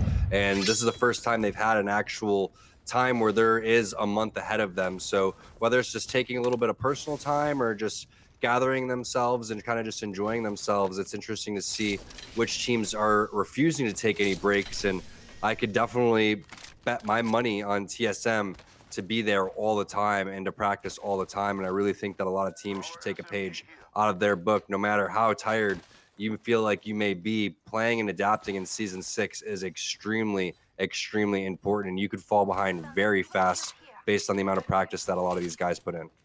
Yeah, Imperial Hal having to opt for the R301 instead of the R99. Insert Wolverine meme here, as we're on board with Nadi and Bronzy, who's already lost their 3rd member in helping over here at Skyhook. And so now they're just, they do have the beacon, so they're just trying to find a way to get to one of the respawn beacons there. And so it looks like they were able to create enough space between them and whoever their assailants were. They are splitting up a little bit, though, as it looked like Nadi was going into the tunnel. And that was also a thing that we didn't talk about. Now, a lot of the choke points, some of the power have been taken away from it as well. As you can see, there are entrances into that T-choke that weren't there before. It's going to be Madness and Co. that are looking to try and hunt them down. Of course, the team that have been dropping in Skyhook for basically the better part of this last year. Yeah, you can count on Skyhook not to have any changes unless one part just gets completely demolished like they did over towards Capital when it turned into Fragment. So Vaxon finding a nice purple Evo shield. That's huge because both these guys are rocking 125 right now. You could see Madness only 87 away. And they're on the hunt, right? They have pings going down. They know which routes to go and find the team that they have gone and picked apart. But you can see another early fight. And look how fast this rotation coming in. A fight at 120 over towards the Harvester side by TSM. Oh, Hal pushed in, though, into the low ground by himself. There was a Gibraltar. He does get the knock onto Hillbilly Mo, though. So it brings it down to a 3v2 as the rest of TSM are just going to go ahead and stabilize and heal up. And they secure that thirst. And we also see Madness was able to pick off Bronzy. TSM, though, are going to continue their assault now as they continue to push forward. It's going to be Skip2, Drip, and Baby Thule now trying to get out of dodge. But TSM, I can't imagine that they give up the chase here. But it looks like enough ground was made, and so they'll be able to get out of this, but they are not going to be able to recover Hillbilly Mo's banner. I really like that team. I feel like they should change their team name to the Rappers because they all have rap names, right? You got Hillbilly Mo, you got like Skip 2 Drip, you got Baby Tooley. So all these guys coming in with the sick team name, the sick usernames. I like their names a lot, but they're just so unfortunate to go against TSM at 1:30 on the game clock. I mean, who in their right mind is already out of their point of interest and already pushing in for the rotation besides TSM? So now that you know that's happening, you have to avoid that area. But fights going on all over the place. You can see Snipe Down getting knocked over there by Stomps and the finish coming in. You see Knightsy getting a knock onto Finicky, Horizon finding one as well. But one thing that's happening for 303 is they are finding armors on top of armors this early over towards the sorting factory side. And they find themselves with a nice little fight and damage on the team below. 301 with the 3x, but it's not enough. Oi Senpai is going to go down, drop down from the rafters here as it should be brought down it's a 2v2. PKMK was knocked as well. Gambit's Hardeki and Sanya pushing forward now as they're trying to get the thirst here, and it looks like Hardeki might get finished off. Oh, excuse me, might go down. No, never mind. It's able to push forward as PKMK is rezzed up into this as it's going to be the swap in positions. 303 up on the high ground, but another team coming in from behind as we swap on over to TSM, who they are so light on their feet, already down here to thermal station, trying to get into the deep pocket, as Hodsick would put it. Back over to 303 though, over at sorting facility. They're going to go ahead and back up off this. It doesn't look like they're going to be able to get Oi Senpai up, as Sanya now will be able to get the knock onto Phony Head, and 2 kill points will go over to the way of Pepe Skeen's team. Yeah, it's so unfortunate for the 303 squad. They had the high ground. It looked good for them, but there was just so much going on around them. They weren't able to exactly focus the same player at once, and just the third party coming in, the shots in the back coming in. Great job by Sanya, but still tons of action on the sorting factory side. You could see Rugby and the rest of his squad taking the death toting, charging in, and then you have Frex and the rest of his squad happening to fight over towards where Mirage used to be, going over towards the thermal side. So this choke is extremely important, but Oso Rated R going to get the knock and the finish there. Not the finish yet, but Nathan, he's down, and he's going to go down. They're on the high ground here, and there's a caustic gas also in their way. Luckily for them, it looks like it provides them cover to work with, and Brex just watching up from the high ground here will not allow anyone to push, as they're just having difficulty, it looks like, on Rated R's squad to try to get to the high ground now. So they're slowed down. It's going to be a reset coming out from NRG. They're going to be up as a full 3, and so without the proper timing there, Oso Rated squad has to back off this fight. They cannot take advantage of it anymore, and instead they're going to focus on continuing to loot and rotate into the circle. Super unfortunate that they're not able to get the high ground, and also the caustic gas is going to hit the truck. But great use of the generator there by Vaxlon. CLG notorious for rotating over towards this side. Not the shots that Vaxlon was looking for, but they do have the great high ground here. There's the EMP coming in. I don't think that was a friendly one, so he's not going to worry about that. Does get slowed a little bit, but this area right now for the AKU squad is just a death trap. You do not want to be stuck down here. CLG plays this area perfectly. They're going to just rotate around, get back over towards the high ground, and make their way on over towards the thermal side. So now that they're on the edge, they're going to continue to play edge. They can't really force their way in, but with the crypto drone, they should be fine. As we look at aim assist, getting into another fight, tons of action happening over towards the back of the map now. And it looks fairly isolated as well. They've already got the knock, and so they are trying to hunt them down. It's going to be Board to fall all up to this Wraith, who will get finished off. Live in effect falls there. Excuse me, Theseus falls. And aim assist will, of course, continue to lay stake to thermal station. They've got all of the south side to themselves, but it's going to be those 2 choke points to the northwest and direct center of the map, where teams are going to start turning their focus too soon. As we see that Hyarka is able to get the knock onto Peach, and it looks like Nighties will be able to finish him off. Yeah, how often do we talk about this, Jamerson, or how often do we see it at least? We don't talk about it enough, where you're going to see a zone pull over towards a POI, and then it pulls over there again. So multiple thermal endings here are going to really play into aim assist's favor, and they're one of those teams that could potentially get a couple of dubs and catch up with TSM. But the way TSM's playing, I'm not sure if anyone is going to be able to keep up. But Rogue here, Snipe Down, having that white Evo armor, not ideal, only 125. And when you count that he hasn't hit a syringe yet, even less than that, probably sitting around 115, 120. But we'll see, as they do have information, they do have people above them, they do have people in front of them, and they don't have a Pathfinder to go and get ultimate height anymore. So they're going to have to use that Gibraltar, work together, and then pushing together. TSM looking to gatekeep aim assist of all teams here as they're playing here on the south side of the zone. And so this is going to be a little bit dangerous. If they can keep their distance, though, the R301 can really work out for Hal up against the aim assist squad. You can see what people are predicting. It's going to be that zone very close to where Oso Rated R is and the rest of his squad, but they're getting contested, and it's by the team that they knocked earlier, NRG, coming back with vengeance. Double purple Evos, blue on Frex. But that EMP is used to go and push and bully these guys out. Is it going to be enough, though? You have people coming from both sides. It's going to be Baby Tuli and Skip 2 Drip. It's only a 2 versus 3, though. Energy's not aware of that. They think this is a full team, so it may be a little bit more easy than they thought. Nades coming in, Hemlock coming in, and Skip 2 Drip looking good right now. Yeah, Frex just caught. He was stuck in the corner there, took so much damage. Now down to a 2v2 as Rocker tries to back away. We have the Watson generator down as Nathan will pop that med kit.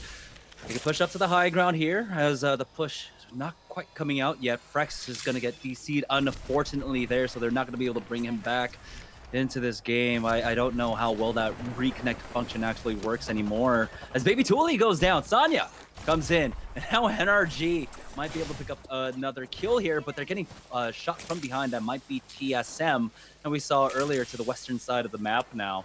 NRG just going to go ahead and reset around the campfire wall around the Watson generator there, as AMG will be able to finish off Skip 2 Drip. Yeah, and Rocker with the triple take here, landing some nice shots.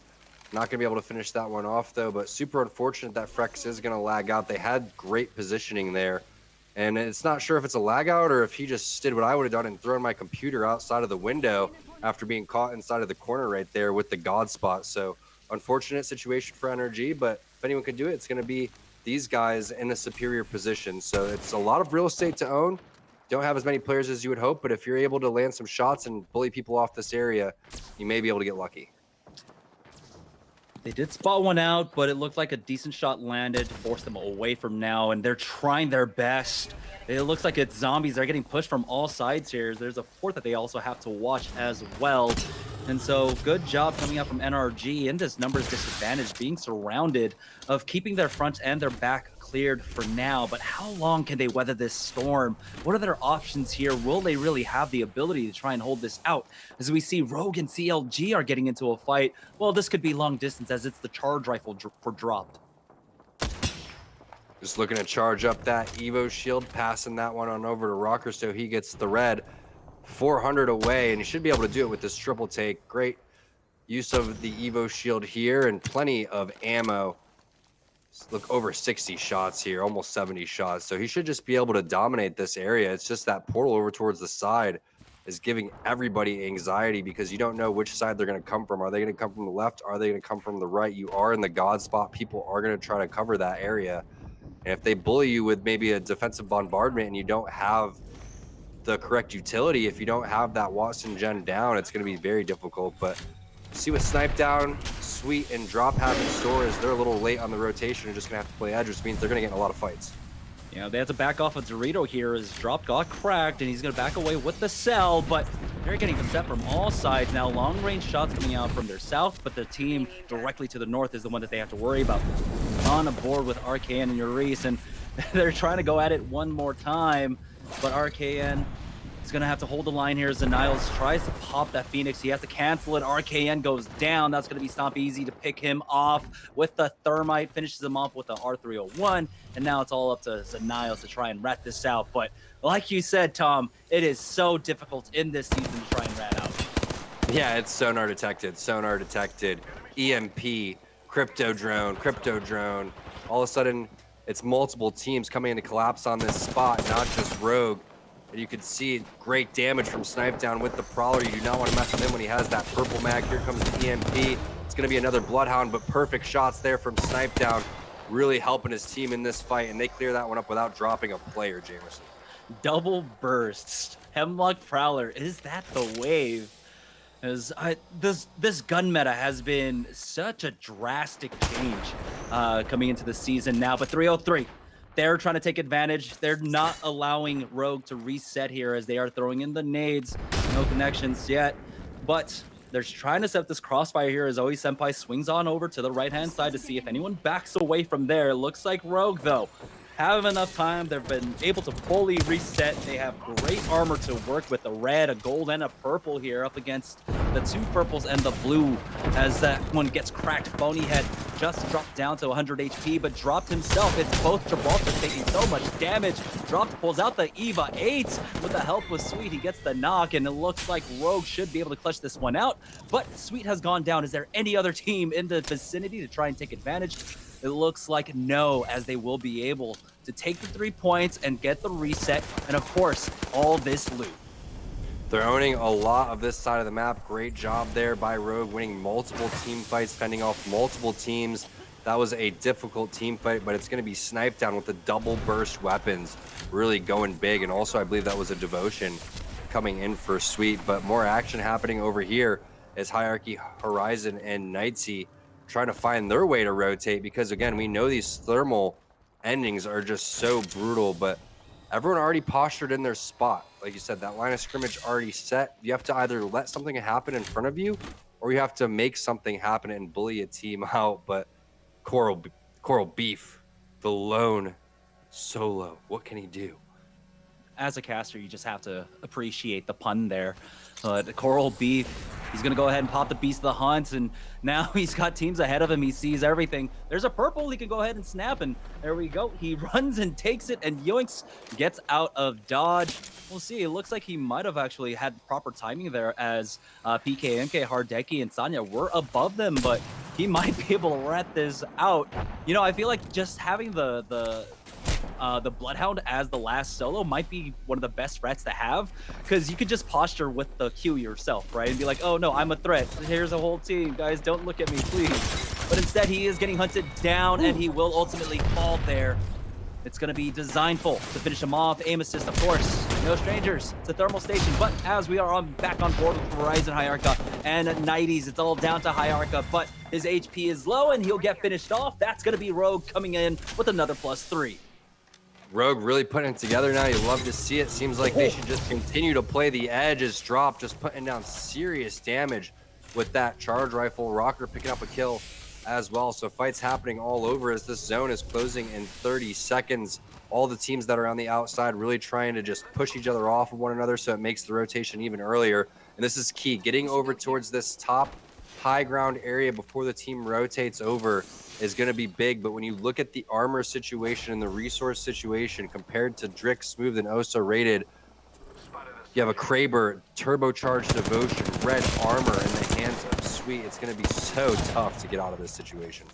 And Snipe Down just really abusing this corner here. And like you said, cutting them off as Sweet now is going to be the tip of the spear here as he pushes forward. They've already got the knock on to Smooth. There's one more, and now it looks like it's all up to one final player here. Information comes out as the hostile is detected inside, and they will be able to finish him off. Oso rated, cannot survive that one. That's going to be another +3 for Snipe Down and crew. Currently, Snipe Down sitting as the kill leader with 6 on the board. I believe NRG on the minimap was the team of 2 that is still above them.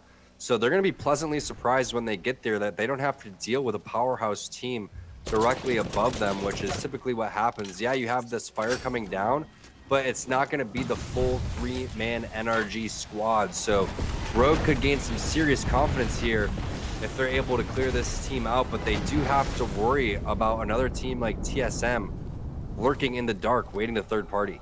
I believe TSM are still on the western side of this map. They really haven't had to move. We're down to 4 squads here, and so it's going to be a 3v3v3v2 as all the teams just jockeying for position. And, you know, to the north, to the south, to the west, and to the east are their respective positions here as it's a standoff. Currently, no team wants to make that drastic mistake right now. TSM just want to play gatekeepers up against, I have to imagine that's aim assist on the low ground. And so you see Imperial Hal with a watchful eye over all of these zip lines right now to beam anyone that comes across his way. He's down to 3 clips total. Well, 2.5 clips total, looks like, on his R301 as he gets a little bit more from, helping hand from his friends. No stranger there.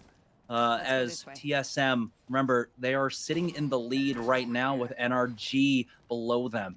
And so it is coming down to these two teams as we'll only have 2 games after this, really, to see who will come out on top.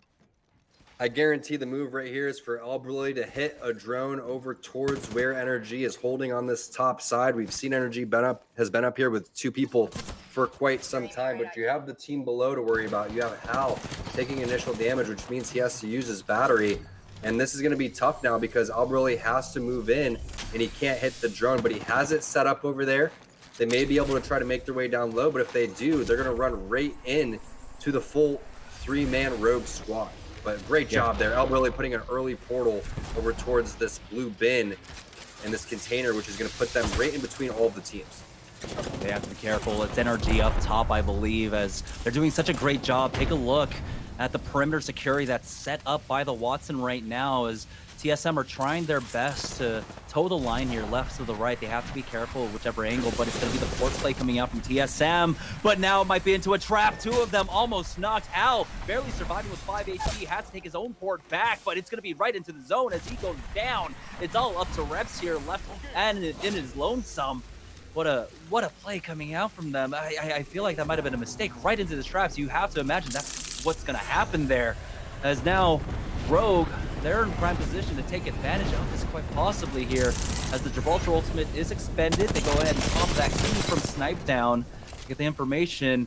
As it's all up to Reps here, trying to hold the line on the western side, but he gets pushed by all 3 of Rogan with the massive. He is not able to do anything at all whatsoever. TSM goes down in 4th place with really, I think, only about 2 kills to their name. Drop, though, tries to push up, and he might have been, it was the portal itself again. NRG are somehow being gifted this game.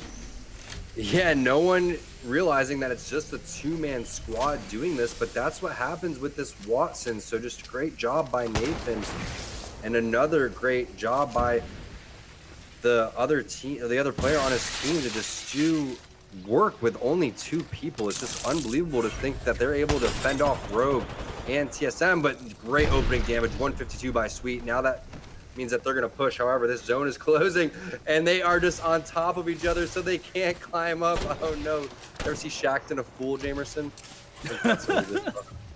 Oh boy, now Sweet, they're running out of time. You have to remember, this is a 2v2v3 with aim assist on the low ground here. I don't know if they can actually get up, and it doesn't look like it as they're struggling themselves. So now NRG have the opportunity here. Remember, they're dropped down to a 2 early on. Nathan going down here, cracks the red, but it's not going to be enough. There it is. They actually clutch it out. And somehow, Team 04, NRG, take the win off of a clutch. I don't know whose portal that was, by the way, that everyone kept taking right into the Watson fences.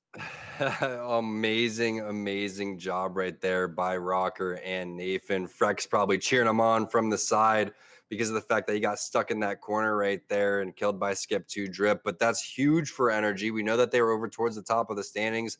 The fact that TSM wasn't able to put up as many kills as they have, they slowed down just a tad. And it's just crazy to think that they had that spot.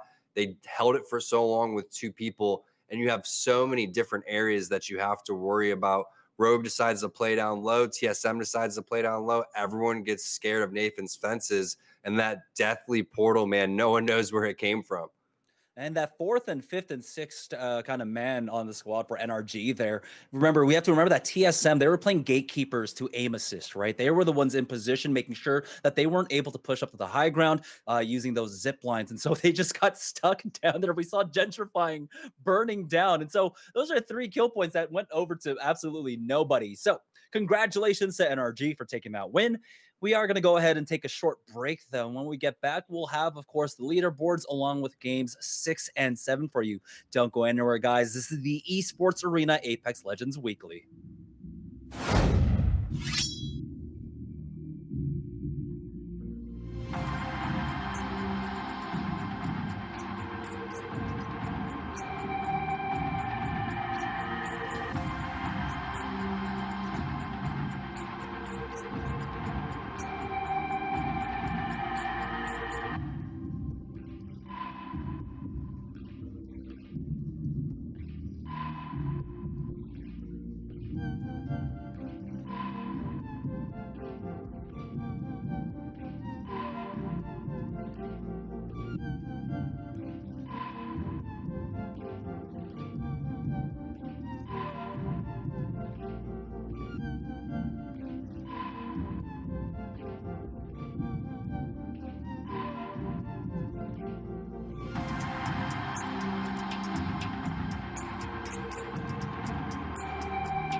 Welcome back to the Esports Arena Apex Legends Weekly here. Jamerson joined once again, of course, by Tom T Squared Taylor, and we have a match on our hands with 2 games left. If we can take a look at the leaderboard, NRG have closed the gap, and now they are in first place. Well, it might actually be TSM because they do have more wins under their belts if we go by tie breakers.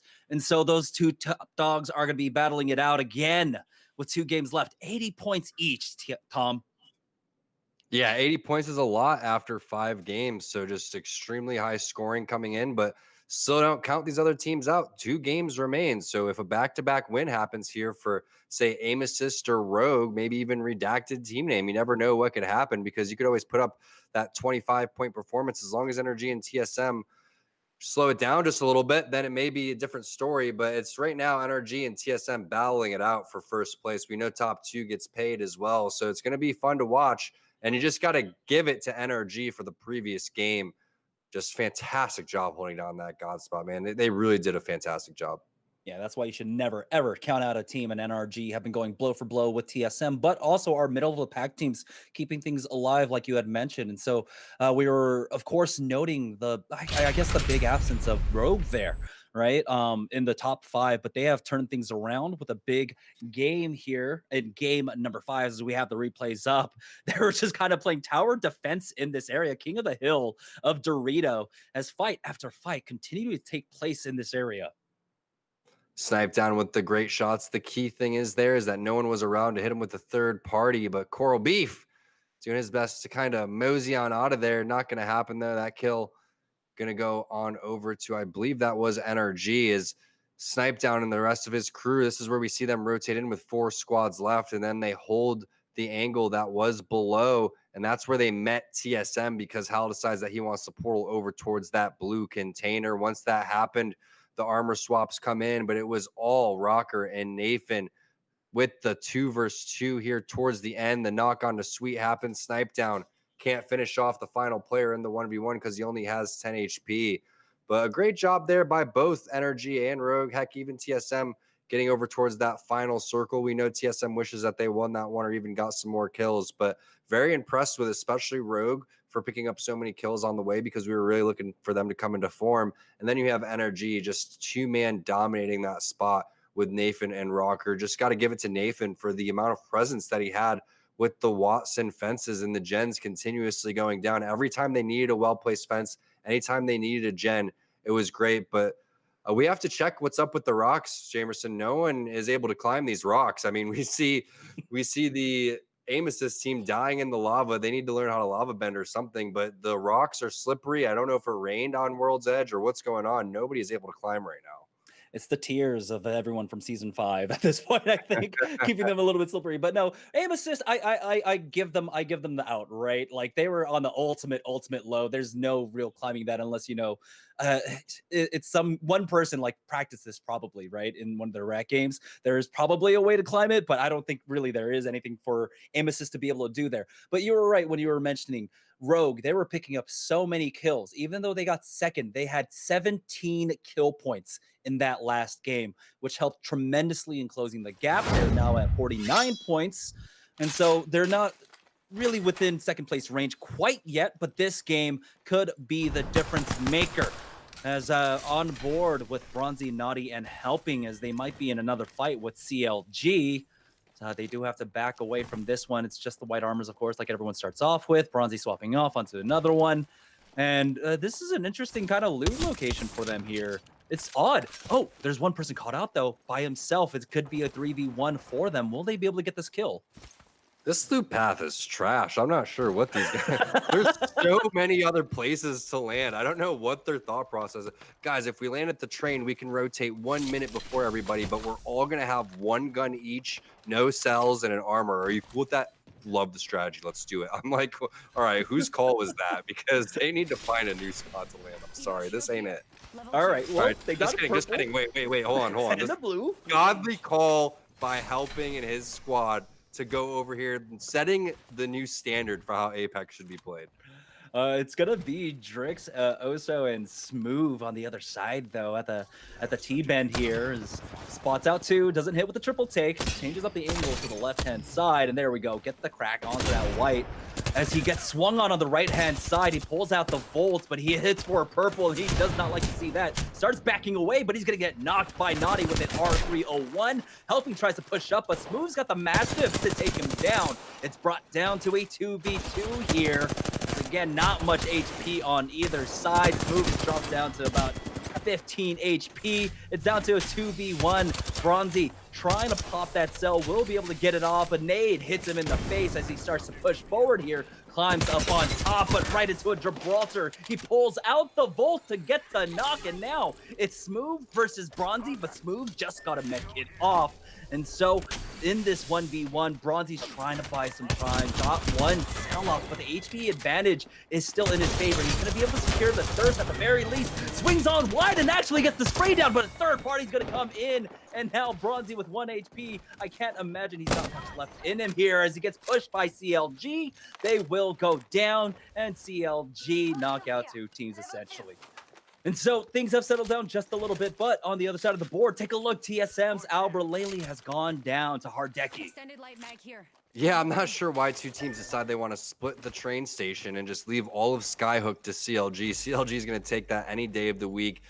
Now TSM falling. This is NRG and the rest of the lobby's opportunity to do something, and it's only going to be reps, which isn't the ideal situation, because if it was Albrilly alive right now, he'd be able to fly that crypto drone, pick these banners up, and oh, wait a second. TSM doxing the entire lobby. All of a sudden, reps coming through, getting all 60 IPs in the lobby and flooding the entire server. Heads up play by reps. Yeah, I think honestly that was a tactical play coming out from reps there to give them that reset. But I gotta imagine that if our spectator client went down, then a lot of the other lobby went down. We didn't really get to see what happened there, but we're more than likely gonna go ahead and get a reset here. We do have a replay for that 1v1. Bronzy, I can't believe he was able to actually win that one out. Take a look at the HP lines. It was 75 HP to 110 there, but man, the Volt, it puts in work, and CLG coming in with a third party to take them out. Yeah, what really stunk there for Smooth is you could see his Evo shield had 1 to charge up, so he would have had 25 more HP in this fight, and maybe when I been able to pull off that last massive shot. But like you said, the third party comes in, doesn't really matter. CLG coming in and take that one for free. I really hope that those two teams change their loot paths, because there is so much of Skyhook available, and at least 3 or 4 teams could land over towards that side. But if you're going to try anything, might as well do it in the highest level and in the hardest atmosphere to go and practice, which is the weeklies. And we'll get everybody back in the lobby here shortly. Yeah, the weird part is that, they've been contested there, right? They've been fighting almost on drop. That you'd imagine you try and change things up. If you're going to go for a poverty loot path, there's probably one a poverty loot path of least resistance, right? I don't know. Take the northwest side. Take those bins by the Bloodhound area. Why can't I remember right now? Trials. I don't know, anything else, because if you're going to try and fight with white Evos and maybe struggling for anything else, it's such a difficult thing. Anyhow, we're going to go ahead and take a short break while we try and get our technical issues dealt with. Thank you so much for sticking with us. We'll be right back with a fresh game number 6 right after this.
All right, welcome back, guys. We've got, of course, our tech team in the back working to try and deal with all the delays that are going on right now as we are getting teams into the lobby for game number 6. But yeah, the tactical hacking's coming out. All the cryptos in the game right now, just doing so much work currently on our servers. And so we did have an unfortunate DC, I think, across the board for a lot of teams here. And so we're resetting game number 6, and for some teams, I think that might be a much needed reset for them. Yeah, server-wide EMP right there, blasting it off. But it's a good sign for TSM, right? They fell early. Now they can just continue to fight back and not make the same mistake that they did in the previous game. That's a team you don't want to give a second chance. So it's going to be fun to see what's going to happen here. But if you're just joining us, we are in game number 6 out of 7 here in the finals of the Esports Arena Weekly. And it is TSM and Rogue tied with 80 points in first and second. A couple other great teams right behind them. But it's going to have to come down to a win in a win with a lot of kills here by one of these other teams in 3rd through 5th to take over that spot because of the point differential, Jamerson. Yeah, there's I can't quite remember, but at one point I believe Rogue was down by 31 points, and they were around the 5th place position. And so the top 2 teams right now with a comfortable lead with how consistent they've been performing, right? NRG and TSM, they've been consistently making it into the top 3, top 4 of almost every single game that we've had tonight, and so massive things need to happen in the favor of our 3rd, 4th, and 5th place team if they want to place into the money this week here. 2 games left.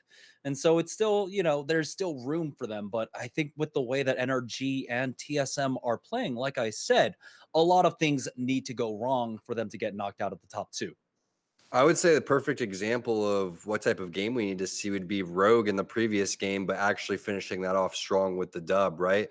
And yeah, NRG with only 2 players, they're able to win that game, but it's just not enough kill points overall, right? You're going to have that 17 to 20 kill game to try to get something in that 20 to 30 point range, and then have TSM or NRG not be able to finish in that top 5 area with a lot of kills. So it's definitely possible mathematically, but just imagine if one of these teams like Rogue or Aim Assist is able to do it, the amount of confidence that they will give them, because confidence is going to be huge right now as we continue to build what the season 6 meta is going to be, as we continue to find out which type of gun variations players like to use, and also which team compositions are going to really start to reign supreme here. So it's still up for grabs, right? Is it going to be Bloodhound that's better than Crypto because you can't run both of them since they're both recon? Is it better to have a Watson? Pathfinder's really non-existent right now. It's only, I believe, Sonya from LG that is running it. So it's just a completely different style than we're used to. Obviously, looking at one of the spots that has changed on the map, as this is kind of a fun spot to land. You do get third-partied here pretty quickly, but you have an opportunity to rotate fairly fast, as if it is going to be any third party, it's going to be them, because you see this fight happening between Coral Beef, Reflex, and Peach. Yeah, right now, though, it's Coral Beef getting rezzed. They do have the bubble to work with here, as DSB, Ronnie, and Rugby are watching off from a distance, but PKMK will be able to finish it all off. Peach going down along with Coral Beef. It's all up to Quick Reflex. It's got that blue Evo, but almost no HP behind it. Tries to go for that jump shot. Has an RE, not the best alternative to have, as he starts burning down to that thermite. Q's out, but you have to imagine they are on the hunt for him here, as the rest of the squad, they're just going to go ahead and reset now, get some armors, get whatever they can off these bodies, because you have to imagine that the third parties will be coming in shortly.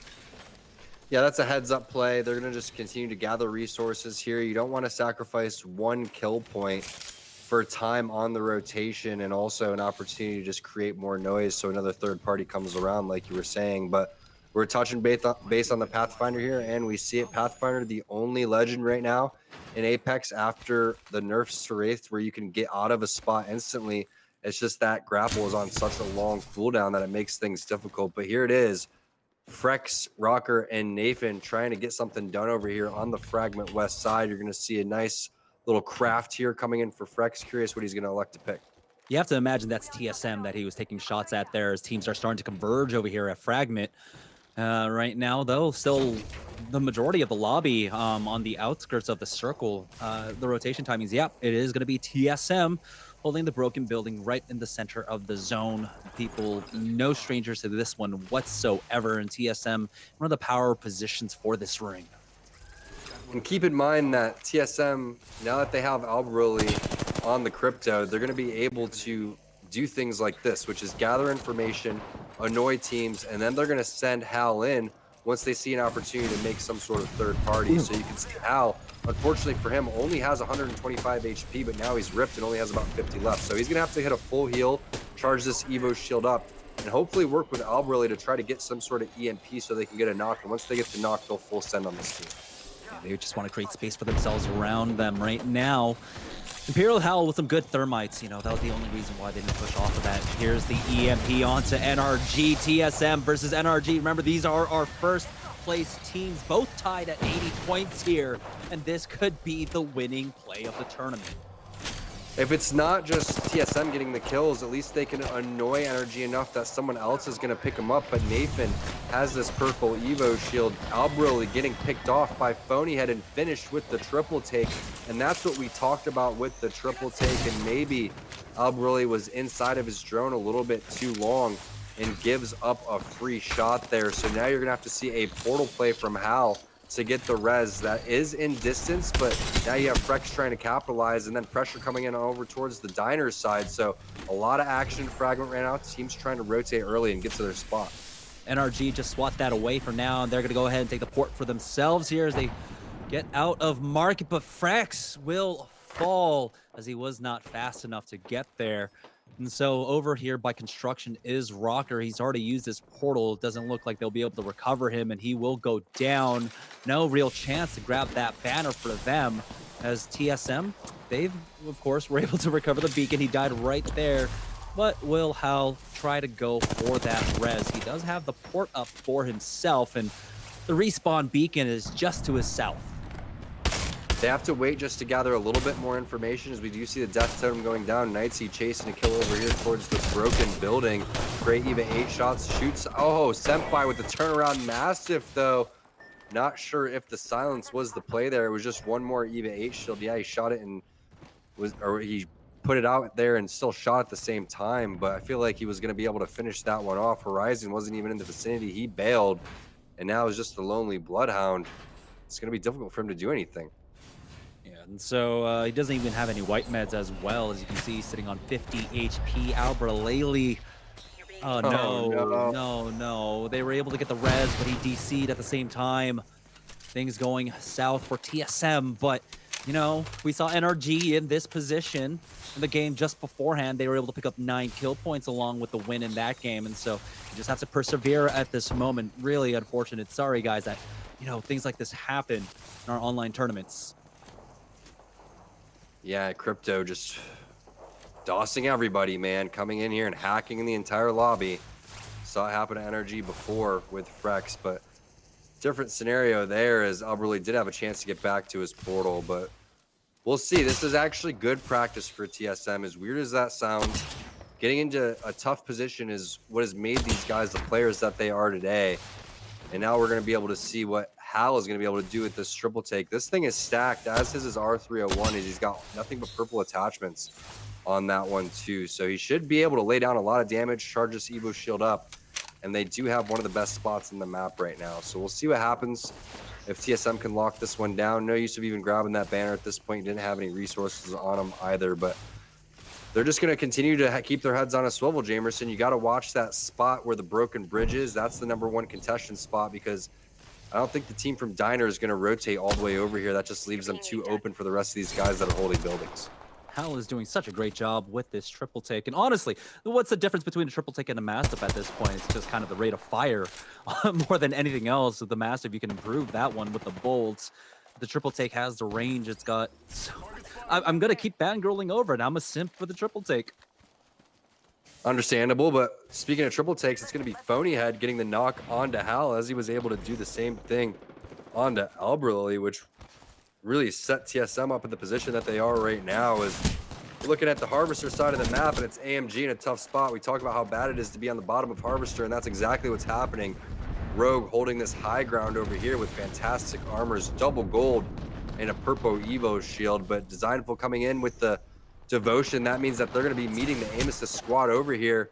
Oh boy, Scary Sweet. situation because now they put themselves in the same spot that AMG was, Jamerson. Yeah, Sweet committed to the drop down. Really might have been a mistake. Luckily, though, he does have some cover to work with, and he might be able to back off with the cover of the rest of his team now. And I'm surprised that he made the call when he sees the knock coming out from the Aim Assist squad. Aim Assist will be able to finish off AMG Sleepy Panda at the armor swap. And they'll be able to reset here. And so Aim Assist, another one of those teams that are currently in the middle of the pack or in the running to try and contest for top 2 here. And so if these two team fight early on, you know, this is an opportunity for either of them to start veering away from the rest of the pack and start gaining a lead up against them. Right now, though, Rogue with 2 gold armors and dropped on that purple now as they're just going to continue their loop pathing here as the zone does continue to pull over to the northeast, over towards Fragment right now. But Rogue are content with fighting here on the edge. This is what the composition does. We got to see it, of course, out in the earlier days of the composition being used, the Bloodhound being pulled out from Complexity. And we know how strong it can fight on the edges. That's exactly what I feel like Rogue is going to model their gameplay after. As weird as that sounds for one top team to be looking up to another top team like that, it's perfectly put, Jamerson. That's what that composition is built for, and that's what they need right now when they're down so many points to the rest of these teams in first and second, like NRG and TSM. It's going to take a big kill game like they had in game number 4. Game number 5, and they're going to have to play the edge and pick off the teams that are weaker on the outside. But we do have a death totem here for X-Ronnie. Curious if he's going to pop it down in this corner.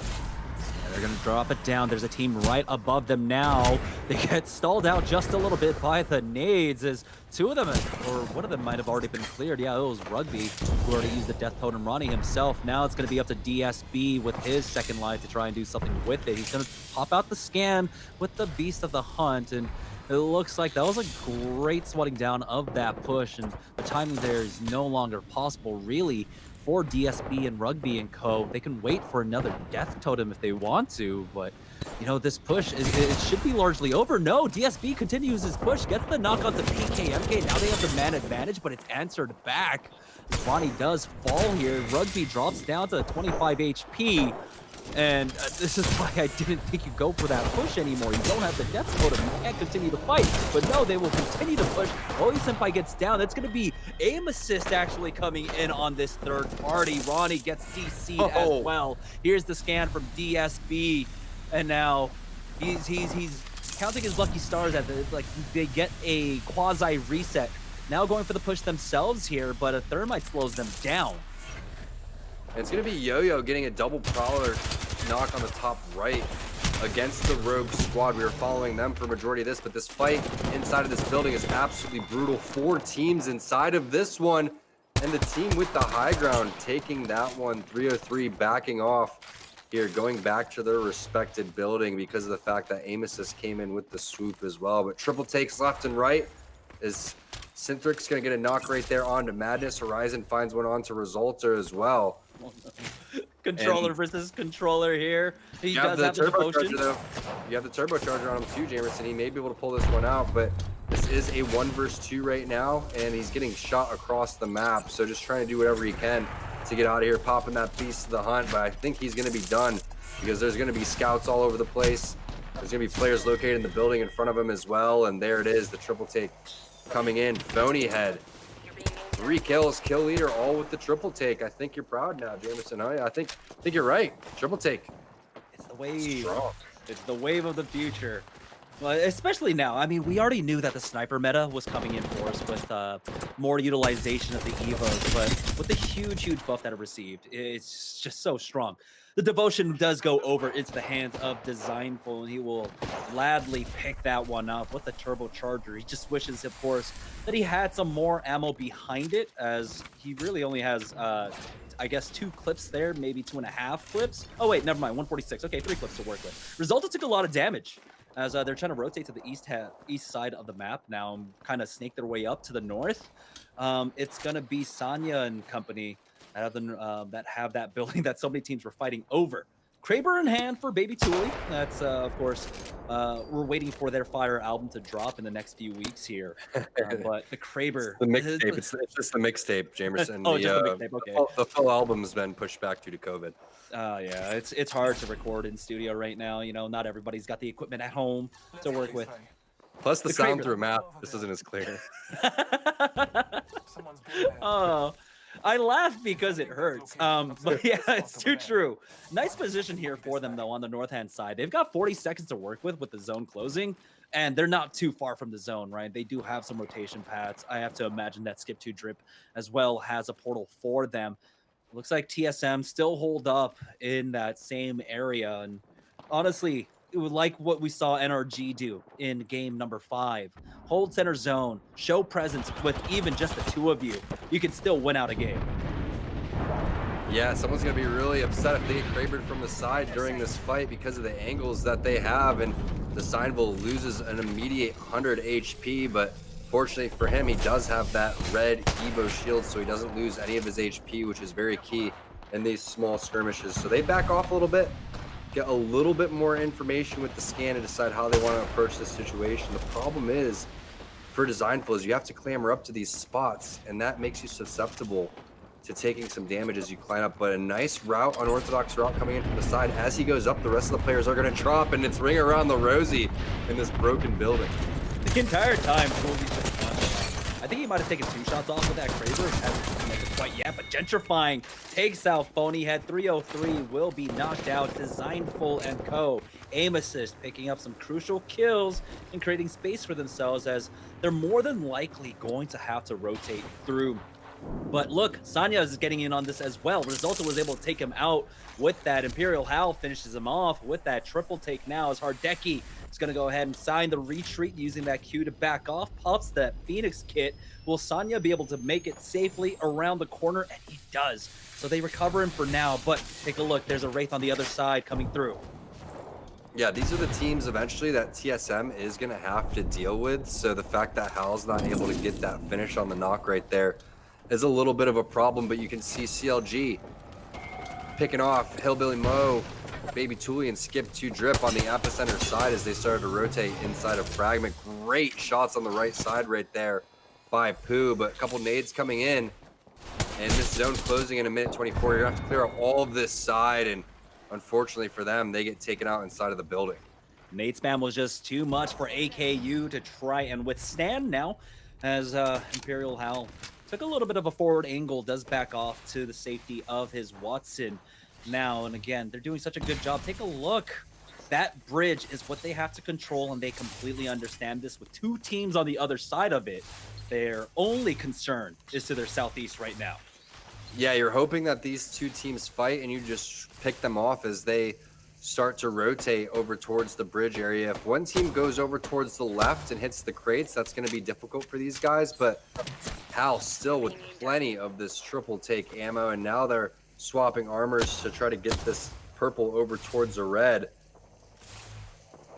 Not used to seeing him miss shots right there, but again, a lot of players still getting used to the triple take. Do you want to charge it up, or do you want to go for that quick shot? And it's going to be interesting to see how much that develops over the next 2 weeks going into the playoffs. Oh, he hit the 54. He's getting closer and closer to getting the red for himself now, as Reps did drop down that Watson generator to Natty heal that one up. And it looks like the bridge is no longer going to be in contention by 2 teams. And so I believe that Sanya's company that's still stuck over at Broken Diner right now, they're going to opt to not take the bridge as well. They're just going to go ahead and hit the zip line to get across the ravine. They find themselves a nice cover to work with here. But oh, the 72 coming out. Hal will be able to get that red for himself. Watch for him to just pop up and get the natty heals for it. But CLG currently in a fight. Designful has gone down up against Aim Assist. CLG wants to find some much needed kills here. They were also middle of the pack early on. It was Rocker who ended up picking up Sniper Rifle for himself, taking out Naughty. A fight over construction here for Snipe Down and company, as Sweet has gone down. Dropped, will die to the zone very shortly. He does get knocked, and it's all up to Snipe Down, who will be able to clutch that one out, keeping his team alive, and they will be able to recover here, as we're now down to 7 squads. The pull of the ring going over to Market. Yeah, as a former teammate of Snipe Downs, would you say it's all up to him and you know it's a 1v1? It's not a bad situation at all. It's kind of the situations that Snipe Down puts himself in and his team thrives off it. He's the last guy alive in a lot of these team fights because of the fact that he likes to play it safe. He likes to come in. And when it's just a 1v1 situation, he's so confident. But you can see Frex respawn has timed out the zone extremely close to NRG. Rocker getting the knock and finish with the Kraber onto Zanile, so they're able to do what they did in the previous game and work with just 2 players, the same 2 players as well. This zone is going to be brutal. It's right on the outside of the market diner area, whatever you want to call it, and you don't have much room to work with here if you're NRG. Yeah, the only saving grace is that they've got the slow side of the circle to work with, right? So a little bit more time. They're not as pressured as other teams to push forward here. They can slowly creep on up. It doesn't look like that forklift in front of them is open, and so it's just going to be open ground as they swing on over to the left-hand side. They spot one out in the market. Will they be able to push up for it? They're hoping to see a knock, anything here, as the nade is prepped in the hands of Nathan right now, waiting for that Gibraltar Bulbul to go down. It's Rogue up as a full 3, TSM as a 2, NRG as a 2 right now, as Rogue are just combating the team to their south. Sweet is going to pop that portal, starts push forward now as he's making his way to the south side of the zone, find a nice little pocket, but as he pops that portal, there's someone in front of him and he backs away. He's going to reset to come in as a full 3 with his team. NRG have made their way into the market, and so they found a nice timing to work with here, but take a look at how many teams are involved in this fight. Oh no, Rogue are getting taken down. That's Imperial Hell to bring him down, and Sweet is just trying to survive for as long as possible, get into the top 5, get into the top 4. We'll see if he can survive into this. He's popping that bat. We'll see if he can keep this alive for now, but TSM are getting rid of everybody currently as Imperial Hell picks off Rocker there. NRG dropped down to just a solo. Rogue as well dropped down to a solo. TSM, it's Reps and Imperial Hell still alive with 5 squads remaining. Gentrifying is also a solo as well. And so now it's going to be TSM along with Urice and RKN.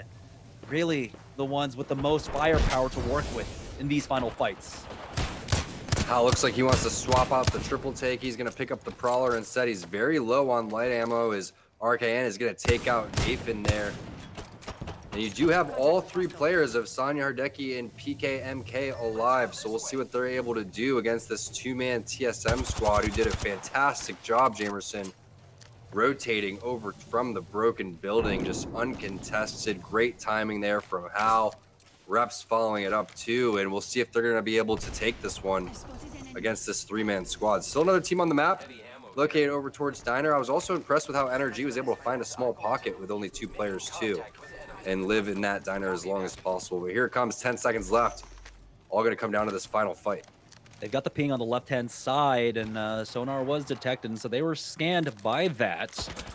So does that thwart them? Do they wait? It looks like they are just going to push as a full 3. It's Arcan all left alive with Urice, and Niles was taken out. It looks like he disconnected as well. TSM trying their best to pick up as many kill points as possible on this rotation here. Imperial Hal just not able to do enough as PKMK bring out the wingman of all things. We haven't really seen that at all. Reps, though, gets the knock, but TSM will not be able to stay alive here. It's all up to Urice and RKN to try and fight back into this. The EVA 8 is out here as Hardecki will go down to RKN. They've got a nice one, and they will be able to win this out. And so it's that kind of standoff situation. When you're left with 3 squads, the first 2 teams fighting are going to be the first teams to lose. And RKN and Urice were able to take advantage of the situation and pull out the win for their squad. Great job just letting the 2 teams fight right in front of them. Like you said, the last team going in there is going to be able to take that one. TSM kind of helping them out as they even downed a player. So great shots there by Hal, great shots by Reps. But without Alberly, it's going to be extremely tough. Without a crypto EMP in that situation, it's going to be hard as well. Scans coming in left and right. Zone ticking away a lot of damage. Hal did as much as he could to just lay down all the firepower before he got taken down. But it was going to be Urice coming in. And just fantastic job by these guys, again, with the timing. That's not easy to do. We could talk about how the third-party team is definitely going to be the team to win, and it seems easy. But to avoid the fight and be able to put yourself in that position, and not only that, be at healthy, is extremely, extremely high-level Apex. And again, we're seeing just the consistency of our teams. NRG, Rogue, TSM consistently here in our top fives over and over and over again. And so I don't know exactly the landscape of our leaderboard after all of this. We'll have to see. We're going to take a short break while we go ahead and tabulate those results. But when we get back, we'll have an update on that as well as the conclusion. Game number 8 of the Apex Legends Esports Arena Weekly here. Don't go anywhere, guys. We'll be right back.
Welcome back, ladies and gentlemen, to the Apex Legends Weekly here, presented by the Esports Arena. I'm Jet Set Jamerson, and of course, I've got T Squared with me on the mic, and we are heading into game number 7. But let's go ahead and set the landscape for you as we take a look at the leaderboard. TSM now are back in the lead, but with only a 5-point margin up against NRG. It's going to be so fun to see what happens between TSM and NRG in this final game because of the fact that they've been in these final circles consistently. You can just see so many points on the board, building a substantial lead because of the fact that they've just been so amazing throughout. Consistency, team fighting, positioning, decision-making, everything that you need when it comes down to these little things have been just fantastic to watch. But you never know what happens with aim assists and the rest of these guys. Could they drop a big bomb and maybe move into second place and take over NRG's spot? You never know, but it's going to be fun. We'll see, Jamerson. It's going to be one hell of a final game here. Yeah, right now, as you can see there, it's only the top 2 that place into the money here. Their spread of $1,000 for our prize pool for this weekly. Aim assists are down by about 23, 24 points there. And so they are going to need a massive game. But when it comes down to these clutch games and our final games of the evening, we've seen plenty of teams come back and have massive 15, 17 kill games. So it's going to be up to NRG and TSM, both teams, to play this out consistently. They cannot let go. They cannot, of course, just play freely here because they have a lead, right? And so both of these teams, of course, dropping very close to each other there in fragments, both sides respectively, west and east, as we head into the final game of the evening. TSM versus NRG, our first and second place teams respectively, as we're on a board with NRG. In that last game, TSM, I believe, were able to get about 5 kill points. And that's basically the margin, the difference that we're really working with, as NRG only picked up about 2, maybe 3 that final game. So it's going to come down to these kill points. It's going to come down to who's going to be able to play in the early game and get these early kills here, as we're seeing already the zone is going to pull away from them. So this is going to be the first hurdle that they have to come up against, right? What is their rotation going to look like, and how are they going to deal with the teams in their way? Yeah, you can see Rocker electing to drop, I believe it was his 301 for a charge rifle. So he's going to rock, I think, charge rifle EVA 8 for now, which is an interesting combo. I felt like he would have rocked that R301 instead, but he does find a 2X, which is going to be nice for him. Meanwhile, Hal finds a 3X and a Prowler, so a lot of different options for him. And in the previous game, we did have that one end over towards Fragment side, so it's not surprising to see both TSM and NRG make their way over towards that final zone. But things could have been so much differently there for TSM if they were just able to add the pressure onto NRG without worrying about getting a third party when NRG was over towards the market area, which is where the zone ended. But ends up being NRG living for quite some time. And oh no.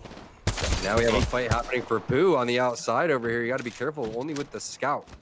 Yeah, you got to imagine this is aim assist on the other side. And if you saw, they're getting triangulated on. There's one to their north, one to their west, and one to their east. And so the call is made. They're going to push the player to the west right now. They are split up. Aim assist have to be careful here. They've been winning out these duels, and there it is. Gentrifying starts it off, taking out Baxi here. And so now it's down to a 2v3, and you got to imagine the rest of Aim Assist are here to swarm on top of AKU, as Resulta will be able to finish off Baxi.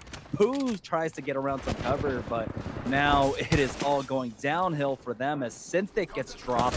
And it's all up to Pooh here in 1v3. He gets into the face of a Gibraltar, and he will fall. And Aim Assist pick up 3 kill points in the early game.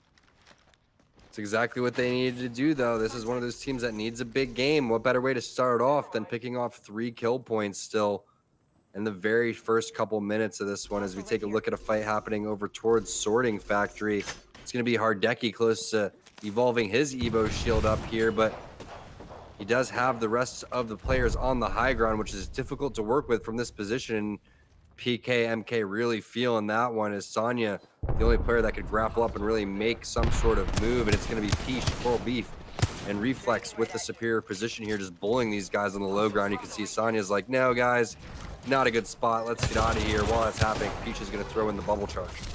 Yeah, he's got the aggro bubble. He doesn't have a clip on the wingman, so he's only got the 5 shots to work with. Backs off now as he regroups with Reflex here to try and take the high ground here as a team is over by Donut. And so that's another team getting involved in this fight now.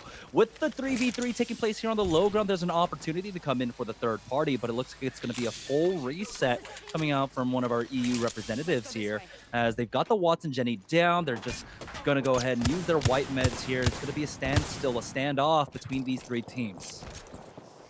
I think that's the smart play coming in from both teams. You saw the aggression when they had the opportunity from Peach and his squad. And then you saw the disengage coming in from the EU boys to back off when they needed to. You could see that they wanted to play aggressive. They weren't playing just this cat and mouse game. It was 2 bulls going head to head. It's just really unfortunate for Sonya and their squad that they didn't have any good positioning. And you just saw great initial damage coming out to start the fight by these guys. But they're not expecting another team to sit over here, and that's why Peach throws this bubble down without any cells. It's going to be tough to win, so they're going to have to decide if they want to take this one or not. There's no running. They're going to have to open this one up and open it quickly. Yeah, he does have at least this headshot along with his arm shield to work with. As the nade goes down, he'll go ahead and back off for now, set up a different angle. They're regrouped here, and they do have to be careful. It's going to be the poured out coming out from Reflex, but the thermite damage is coming across. They have to use that port now as Coral Beef is dropped down to about 50 HP. They get into one of the buildings here. It's just going to be a reset for them as they didn't have cooldowns to work with. The bubble was already used, and so they don't want to take that anymore. It was RKN squad on the other side, it looks like, and so it's just going to be a full reset. On the board, though, as Reps is able to get a knock on to skip to Drip here. So, oh no, Nathan's gone down. NRG, this is TSM's moment. Definitely their moment. We're going to have to keep an eye on the kill feed. Is going to be RKN getting a knock onto Skip to Drip. Hal coming in with the knock onto Baby Thule.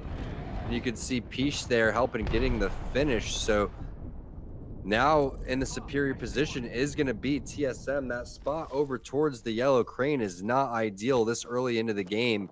Late game, great spot to be. But here, TSM with the fantastic line of sight onto everything. We saw Hal pick up the 3x earlier, wondering what he was going to do with that one. Well, he popped it onto a scout with a purple mag. So he's going to be a force to be reckoned with. You do have the portal coming down so they can go and loot the gold item outside of the tick that they knocked down, and it's going to be a bag. So extreme value coming in from that bot flying in the air. Rep's already with the purple Evo. Elb really definitely going to get his up very soon. And Nathan getting knocked by Phonyhead. TSM's moment is right here. Now they just have to weather the storm, the early game, make sure they survive as NRG are just bleeding out members one by one. Imperial Hal just 46 damage away, 2 shots away really from getting his next Evo upgrade. And there it is. He's got the purple now, 500 more damage here. And this is kind of what we're seeing, I think, a lot of teams adjusting to the new Evo changes, you know, putting the sniper on to the Wraith. But hey, let's hold up a minute here as 303 are in a fight. And now they're down to 2 as Phonyhead has gone down. Always Senpai tries to hold the line with those Watson traps, and it might be doing the job. He's getting some damage off, but no, it looks like 303 might just fall. It's all up to Fury here, left with 24 HP. As they turn the corner, they will finish him off. 303 are out.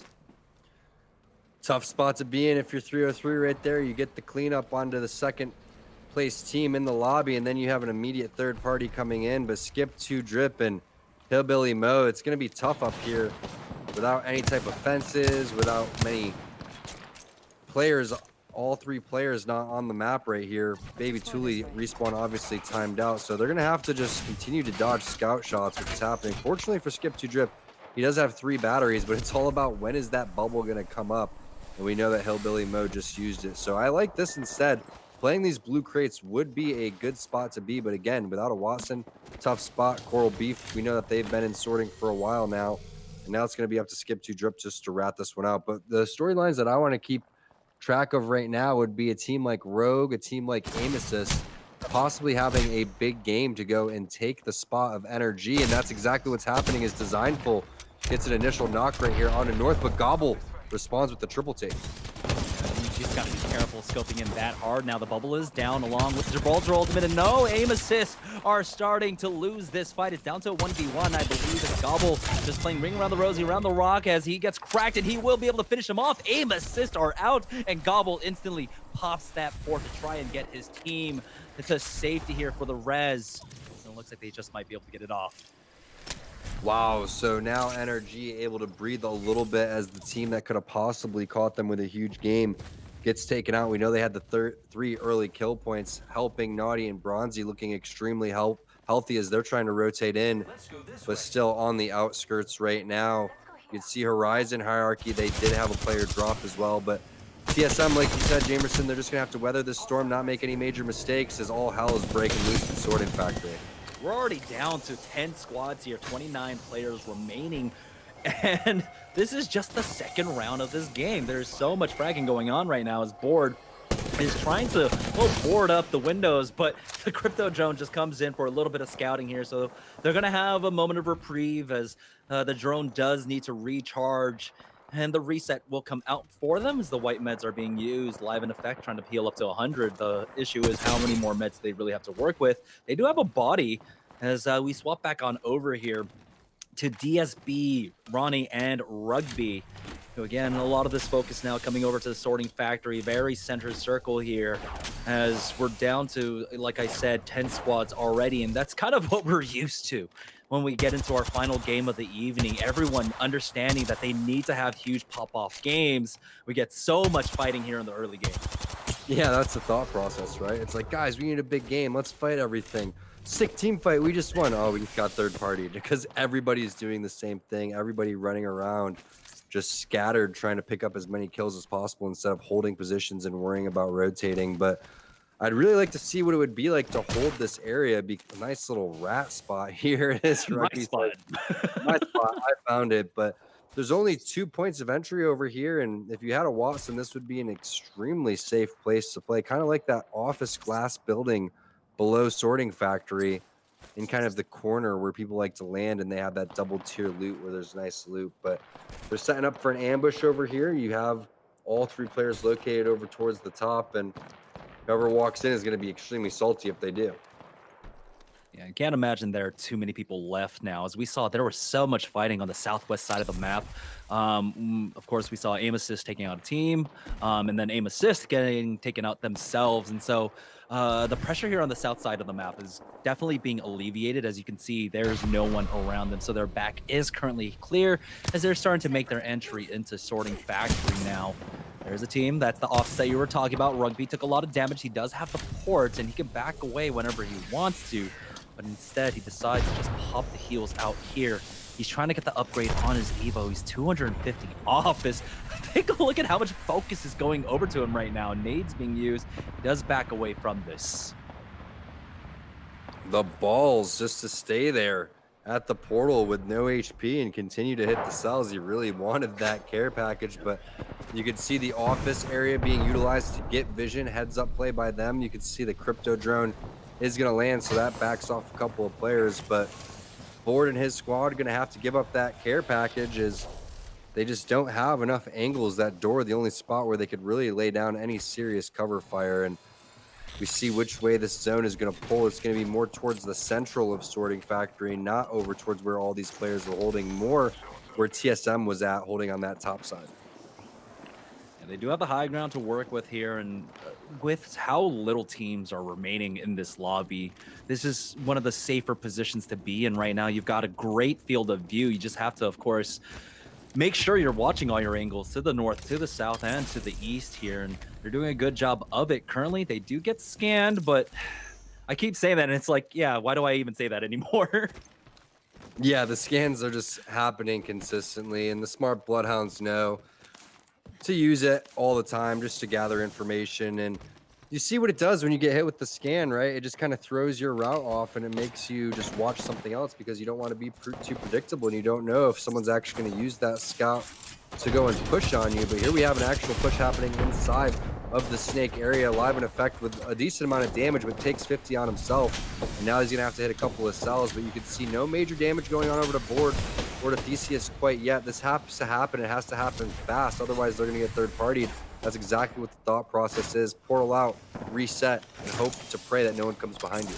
Yeah, it's CLG that was on the other side of Banana there, but the reset is happening, and I think this is more likely where they want to fight. All their barrels are set up on the western side of this building right now. TSM picking up some huge kills here, continuing to grow that lead, and I don't know if anyone can catch up to TSM at this point here in first place.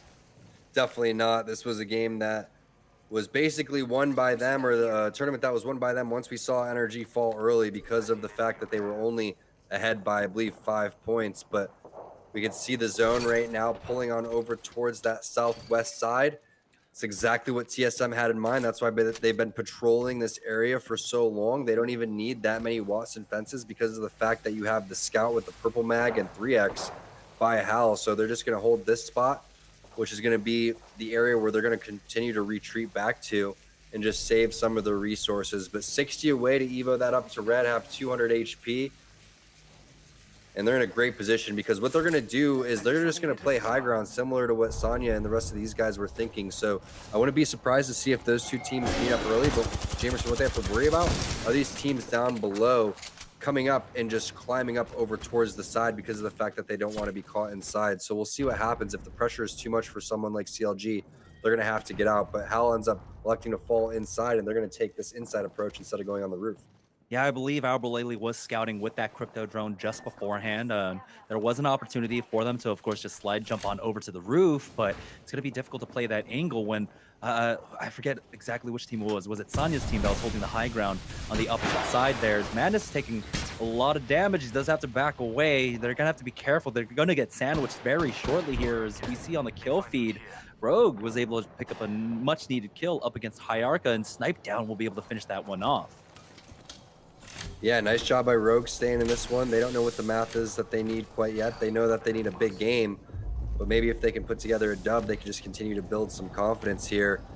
And sometimes it's not all about getting that top two. It's about getting that respect and that team chemistry and confidence just going into the next one for the next week too, especially when you had such a slow start like Rogue and lost a couple of 50-50s off the bat. So CLG versus TSM is going to be the story, because whoever wins this is going to only have to deal with the teams on the roof. But you could see, and you said, Jamerson, they're sandwiched in between two great teams. One team holding the office side, TSM holding the opening side, and then multiple teams battling it out on the roof. Yeah, it's AMG who lose Glider, and they fought back off for that reset here. Sleepy Panda is going to pop that battery. Decoy on the low ground. Madness getting pushed, and he's cracked. He's dropped down to 15 HP. Has some cover to work with, but he peeks over the corner. Two members pushing now. Here comes out the EMP, and now they're going to go ahead and throw in the ordnance to slow them down just a little bit more, but the Caustic ult makes it a little bit difficult for them to get some decent vision now, as Live in Effect is going to try and push forward. It's that Caustic and Bloodhound combo. They've got the scan out as well, as Madness has gone down. That was Imperial Hell coming in with the sandwich, and CLG desperately tried to get out of that position. You saw them trying to push to one side, but the Caustic slowed them down, and now it's all up to Pau to try and rat this out by himself. But they know exactly where he is. The Thermite, it's going to be a hole-in-one for them, as TSM will finish off CLG. Timing is so important there, and TSM pulls the trigger at exactly the right time. Hal's going to be the kill leader, and they're always rotating and just doing it the right way. So that's pretty fortunate for Board and his squad that they don't have to deal with CLG now, and they can just continue to milk the rest of the map. But you can see where this next zone is going to be. It's going to be Albrili hitting the scan. Thank you, Mac, showing exactly where this one is going to end, and it's going to be direct middle here for TSM. So already leading in the points, sitting in first place, being extremely consistent in this tournament, and they're just getting stronger and stronger each game. Great part about this position for them is, of course, they are inside, and so it's going to be hard to poke away at them, but they have an exit out, and so they are not stuck inside Banana whatsoever right now. As we're down to 7 squads, 17 players remaining on board with Oso Rated, Smooth, and Drix here on the north side of the map, as they can either push into the building or go for the roof here. Remember, TSM's the team inside, and I can't quite remember who's up top right now for them to contest against, but they're going to have to make a move soon with 50 seconds remaining. It looks like they want to poke and prod here indoors, but it's going to be TSM that's in front of them. Yeah, this rotation coming in at a pretty good time. 40 seconds on the clock leaves you with enough time to not only open up with this skirmish, but decide if you want to try to go somewhere else. So this is the team TSM is going to have to fight off. They have decent armors as well, and they're dealing with a caustic. Here comes the EMP coming in from Albarelli. That signals Hal to go push with that Prowler. Great head glitch over there, using the two little fences, and nice charging coming in, but it's not going to be enough. Hal's already there, just using this little head glitch. Osa rated coming around the corner, but it's not enough. TSM too strong, too much momentum on their side, and the caustic gas separating them, but not doing enough damage. Great fight there by TSM. Yeah, really great use of that head glitch, like you mentioned. Now as they back away, another fight coming at them real quick here, and TSM are going to be able to take this now as they were able to fully reset. It's going to be Board trying to push up along with Theseus. Alive in effect has already gone down. It was sniped down with a triple take that was able to take him out, and TSM should be able to clean this up, but Hal has gone down. The Hemlock did its job up against him, and Albarelli will be the next to fall here. Will they have the opportunity to reset just on the edge there? Push him up just a little bit, and it doesn't look like anyone is in the vicinity to try and punish them as the fight takes place on top of the roof. It's Rogue versus North, and the North getting the two knocks there. It looks like Double trying to finish him off, but he does have to turn around. Red armor in his face. The Bloodhound is there, and Snipe Down will be able to keep it alive for Rogue. TSM trying to take advantage of this, though, as they were able to reset, get the reses, but no, it looks like the timing won't quite work out for them to try and take advantage of that fight. We talked about it before. Snipe Down, last guy alive in the 1v1. No matter how good your shots are, Snipe Down's most likely going to be better, cleaner, and just more accurate. Unfortunate for Rogue, that drop gets finished as the armor swap was happening.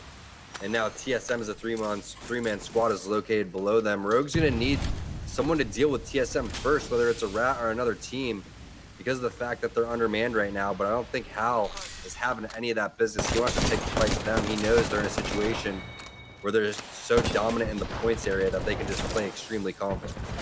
Now it all comes down to two. TSM versus Rogue. Never mind, it's all TSM. Snipe Down in a 1v3, stuck on the low ground. Will fall, and TSM will finish it off just the way, just like how they started the day with the dub.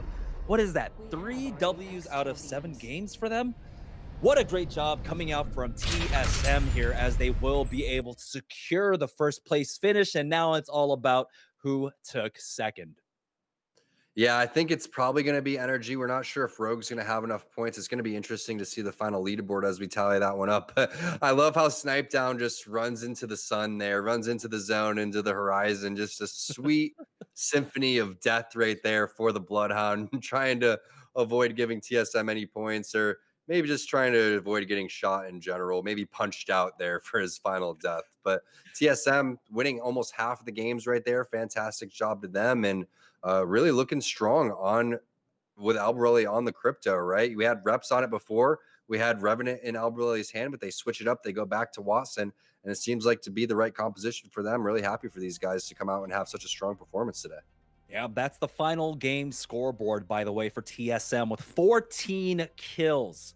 This is one of the highest scoring games that we've seen TSM pull out. This was also a longer format, by the way. We had 7 games, but if we talk about their performance, take a look at this consistency. In their first game, getting first place in 12 kills. In their second game, I believe they had a early DC, and so they only finished second with no kills. But in their third game, first place with 15. Fourth game, third place with 13. In their fifth game, fourth place with 2 kills, and then it just continued on and on and on. And TSM will, of course, walk away with the lion's share of $1,000. And I think I have to agree with you, NRG probably, of course, taking second place here, but it's by how many points? Such great consistency coming out from both two teams there, and it all came down to the the 7th and final game of the evening to see who would win.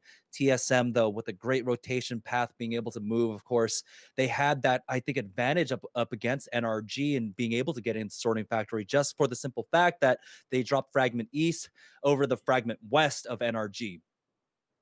Yeah, and one of the things about TSM is the fact that they're going to be so strong in this meta if they continue to play like that. Just off the pure fact that this fits their play style. They've struggled to get kill points from the god tier spots.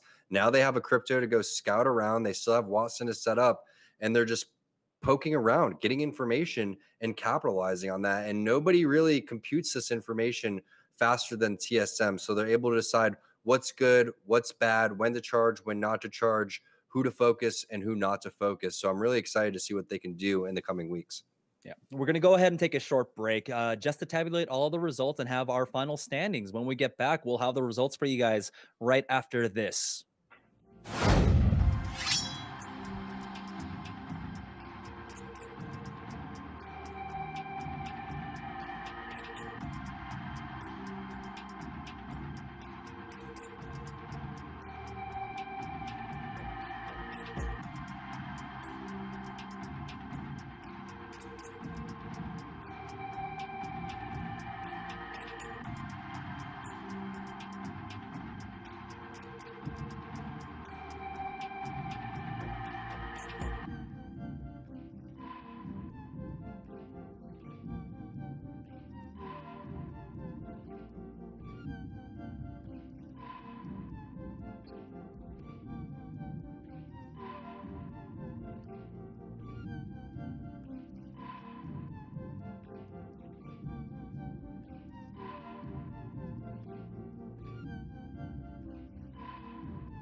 Thank you all for sticking with us here as we do have the final results all tallied up. And no surprise here as TSM will be walking away with the W. But let's see by how many points. 118 points racked up across 7 games here to take first place. And it is NRG who do secure second place with 87. Rogue, though, we're close, only off by 11 points there. Imagine if 1 or 2 games went their way, they would have been within contention for second place, but they were down by 11 points. But I like that the fact, of course, that they stuck with it. They didn't have the greatest of starts, but they continued to climb up through the leaderboards, ending up in 3rd by the end of the night, Tom. Yeah, and it was those early 50-50s that really cost Rogue. But can we just point out how dominant TSM was today? It was really their day overall. I mean, 4 times the amount of points than CLG, doubling almost the amount of aim assists. These are 2 teams that have won tournaments before. So that just goes to show how consistent TSM was. They didn't have a strong all 7 games, but the games that they did do well in were just so well played. So they're looking extremely good going forward. And the rest of these teams going to have to take a little bit of a page out of their book and wonder how they're going to counteract the just high level of play that they're bringing to the table. Of course, it changes Apex, day to day. Everybody has their circles, has their ways of playing it, but putting up 120 points over 7 games is phenomenal. And the worst game that they had was game number 2. They finished in 10th place with no kills, and that was largely due in part, of course, to a DC that they had in game number 2. So you can't fault them there. Imagine what the scoreline would have looked like if they had a very strong one. But yeah, we saw a lot of fighting early on. And again, I don't know why teams continue to battle up against aim assist here by Thermal Station. At some point, you have to put respect on the name. They are an ALGS champion. They were able to win out one of the Scots, and so you do have to put respect on the name. There's a reason why teams don't drop on TSM. There's a reason why teams should not drop on aim assist. No doubt about it. And the question is what is Rogue's spot going to be because of the fact that Mirage was taken? So that's one of the interesting storylines that I want to see as we take a look at all of the fighting that was going down in these games. There was so much action in this last one over towards Sorting Factory because, as you said, Jamerson, everybody needed a big game to try to contest with NRG, but it was NRG being taken out early, unfortunately, that really just allowed TSM to play as free as they want as we take a look at that head glitch through the rails that Hal had. And just look at the way he's able to position himself consistently in front of his team, and the help is always coming in. You see Albrelli just full shields, no worries there. And this is where you thought, could Gobble possibly win this 1v1 against Snipedown after he gets the armor swap, has the purple mag there, has the Prowler, which is fantastic, but he uses a couple of shots, and because he tries to get the thirst right there, that allows Snipedown to come around and the pings to go through. But the thirst did go down, and they did have 2 players here, which allows TSM to freely take the roof here as we see Snipedown run into the distance and burn to death. He goes out on his own terms. But yeah, even if Rogue had won that cleanly and then they ended up winning the resulting 3v3 versus TSM, they would have still been shy of second place. And so that's why every single game matters. I mean, they would have been shy by about 2 or 3 points, but that's why every single game matters. That's why winning every single fight. I mean, you can go back and look at some of the mistakes that were made. That NRG win, what was it, in game number 4 and game number 5, where Rogue could have almost clutched that one out. That could have been the difference maker in and of itself, having the discrepancy kind of cut down there, but Rogue were able to end up clutching that one out. But it was a great night of games. We only got to watch the 5 because we did start a little bit early, but I do like this longer format that we have, the 7 games. So if you guys like it, let us know on social media. Of course, it should be it's not scrolling right now, but it's Esports Arena across the board. Let us know on Twitter if you like that. And of course, if you're watching us here on Twitch, you hit that follow button and make sure you tune in every single week. We'll be doing more of this. But congratulations once again to NRG and, of course, ultimately to TSM for taking the big W tonight. We'll be back next week from Tom, from Esports Arena, and myself. Thank you all for watching. We'll see you guys then.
Standing there, standing stop.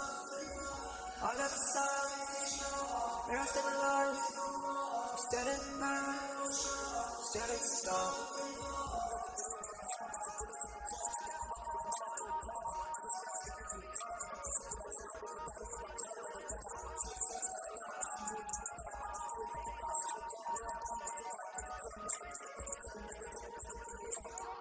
Ooh, like a 301, home as the bullets of your chest, and the yammer falling off, oh God. All the scabs make a new pop, and I guess when I drop, leave your body in a pile, let it rot. Shit just got a lot, what you move, you a bar, what you fade, like a thought, slow down, what a bang, what your life, what you train, never getting off the train, never jump another game. Yo, yo, yo.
I got the sun, barrels still alive. You're standing there, standing still. I got the sun, barrels still alive. Standing there, standing still. I got the sun, barrels still alive. You're standing there, standing still. I got the sun, barrels still alive. Standing there, standing still.